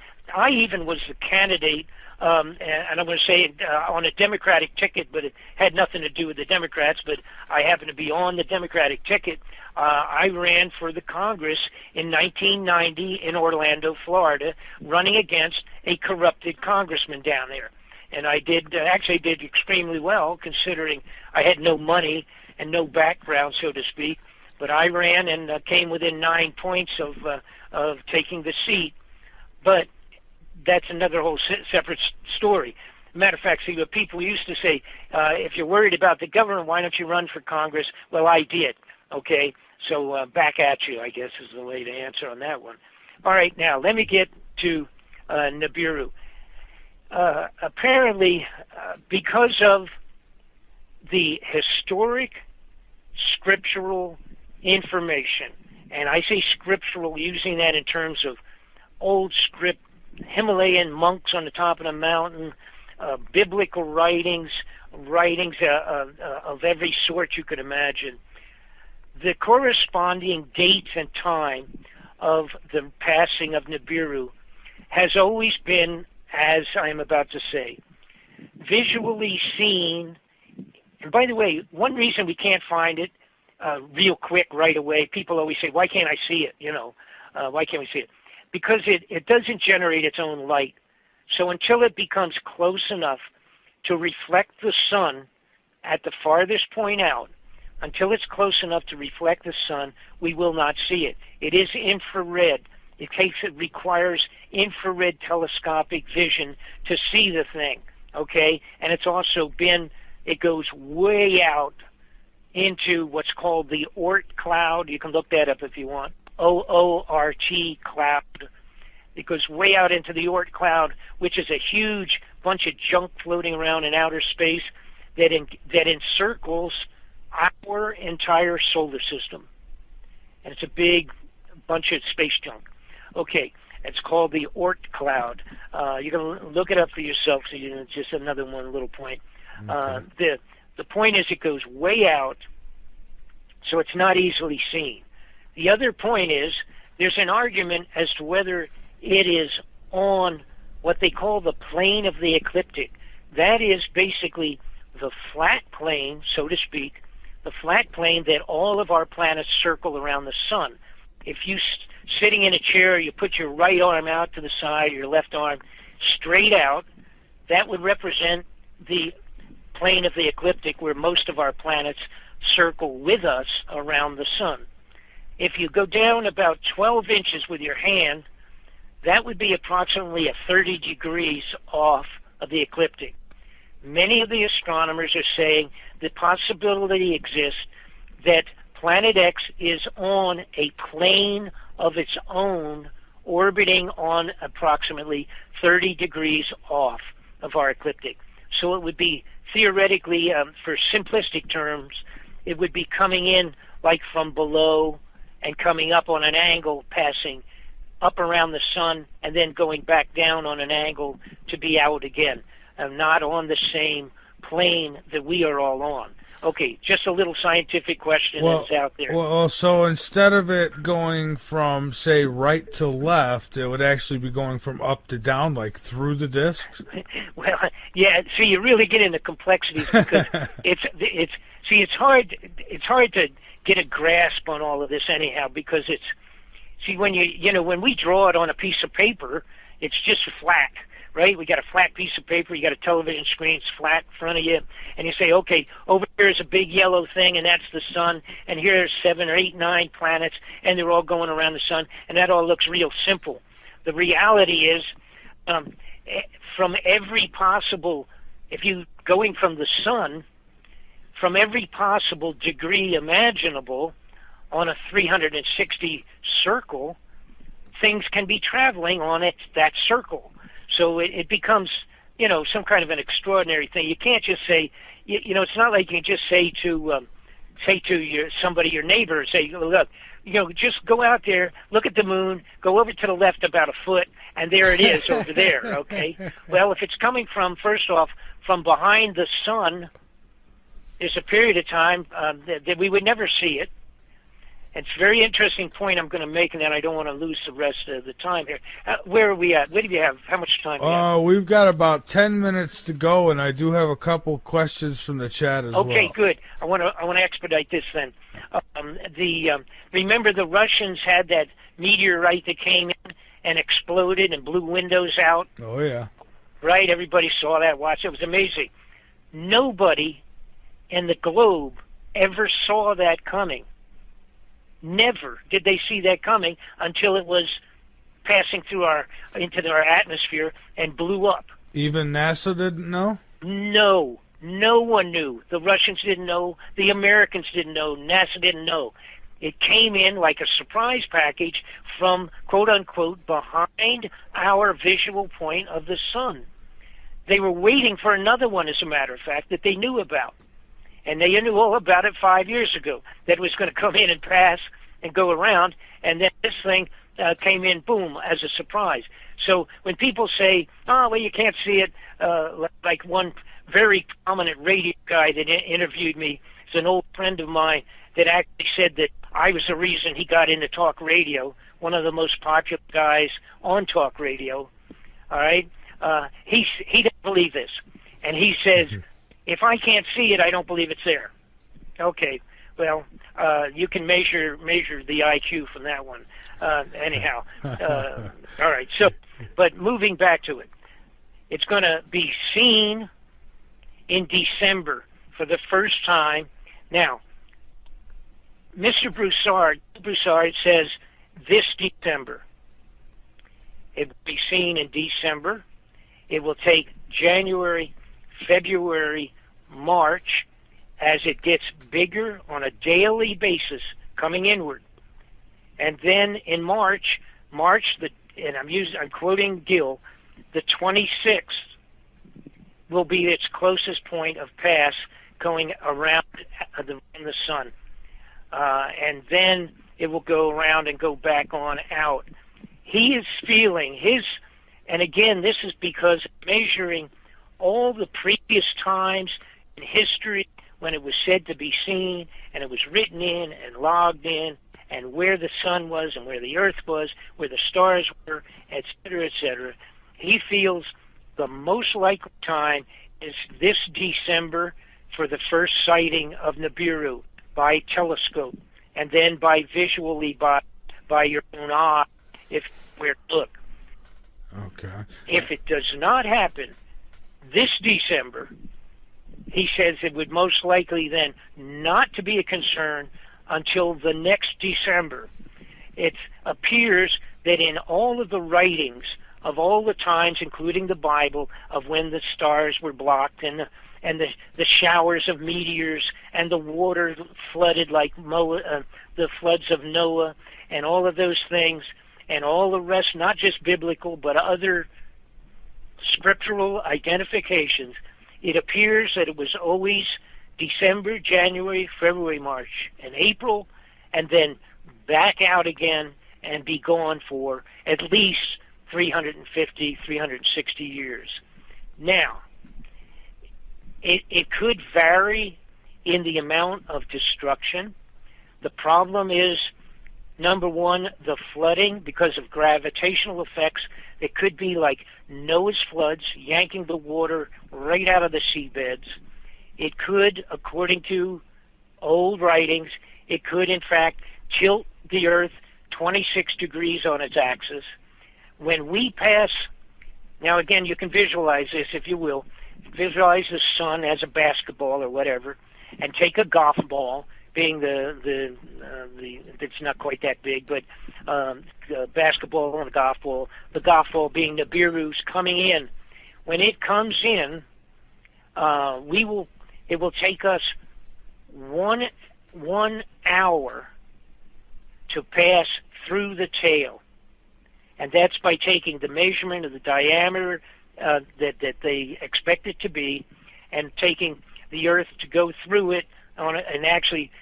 What happens is it approaches the sun, it will go around behind it, it will already be gone around behind it, and we will then come around and catch up to the tail, and we will go through the tail.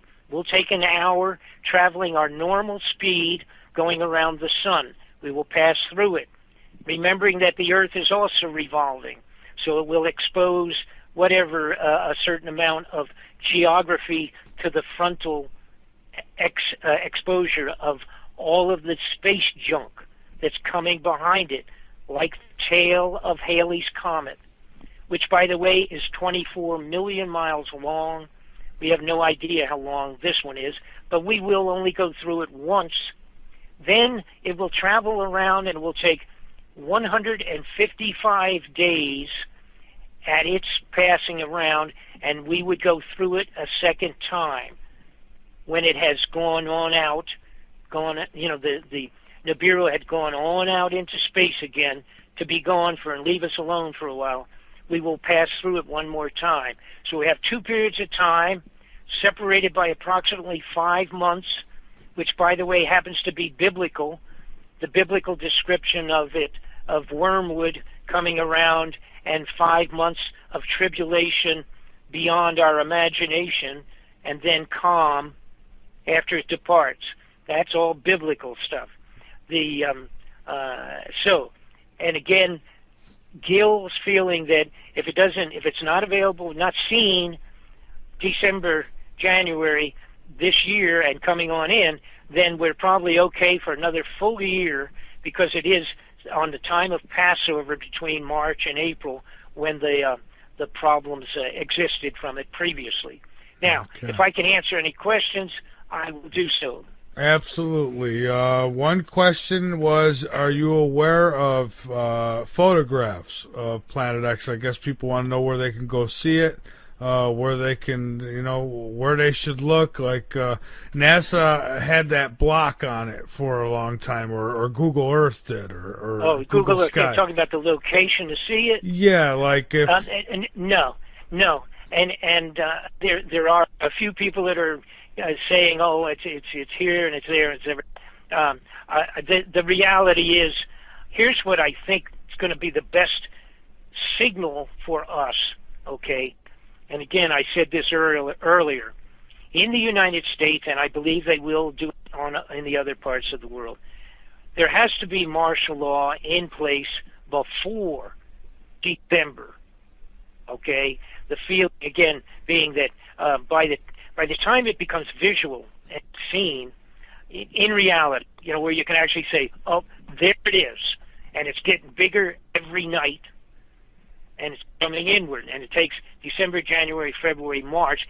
It's like 4 months for it to be in a real problem area.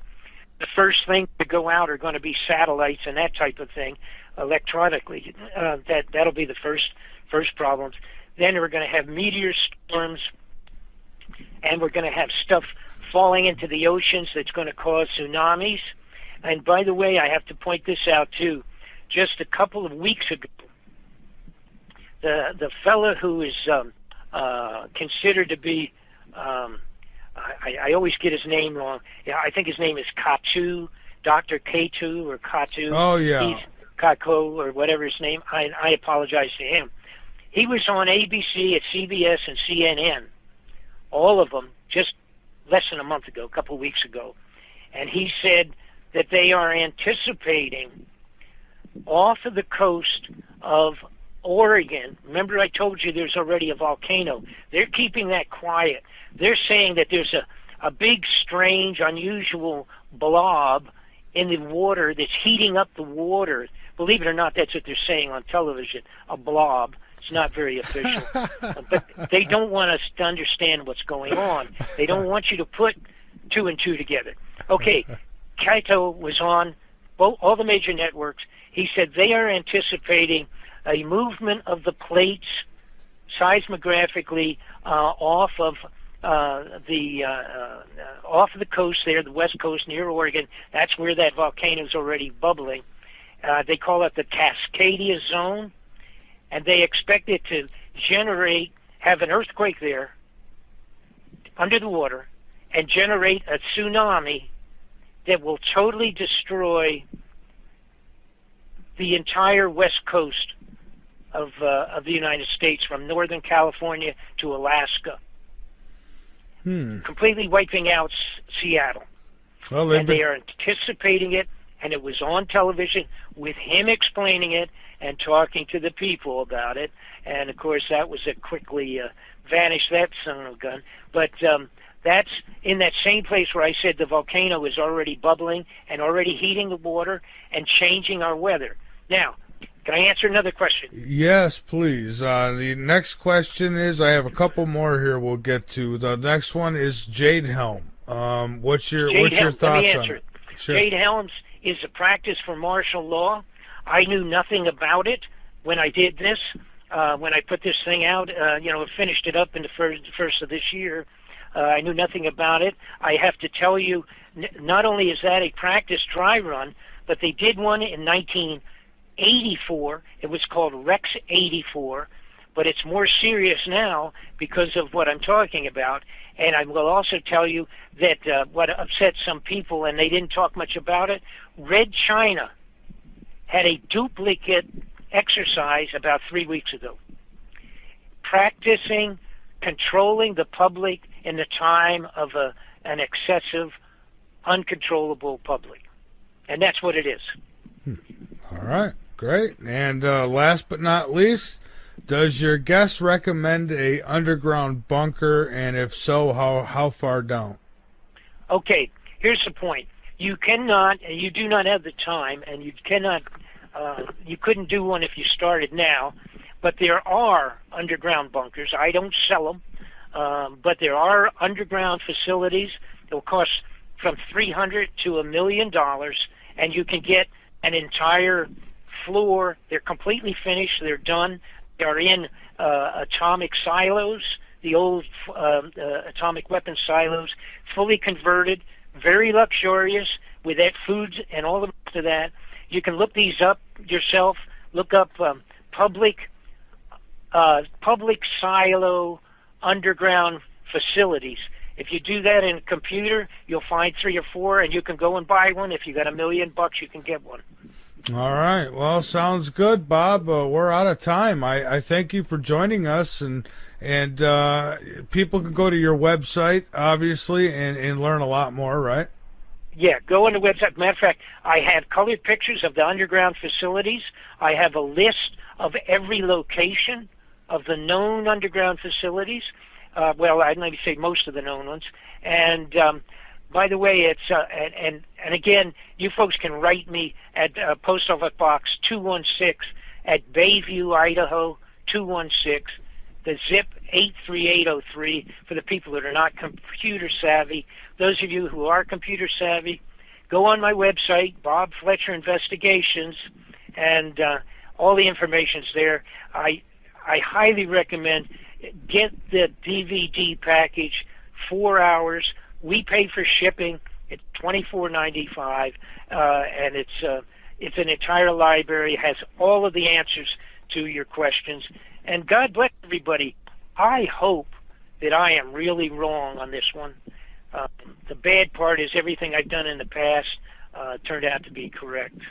Well, I hope you're wrong too, Bob, but I guess time will tell, won't it? So it sure will, but it's whatever. God bless everybody, and just live day to day and do the best you can. Don't go crazy over it, because if it's as big as it is, nothing's going to stop it.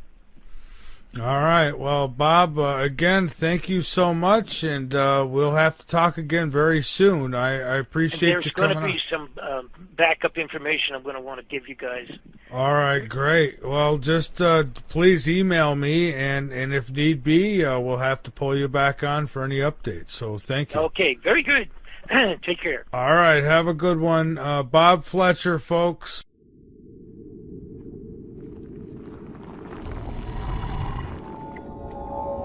Mm-hmm.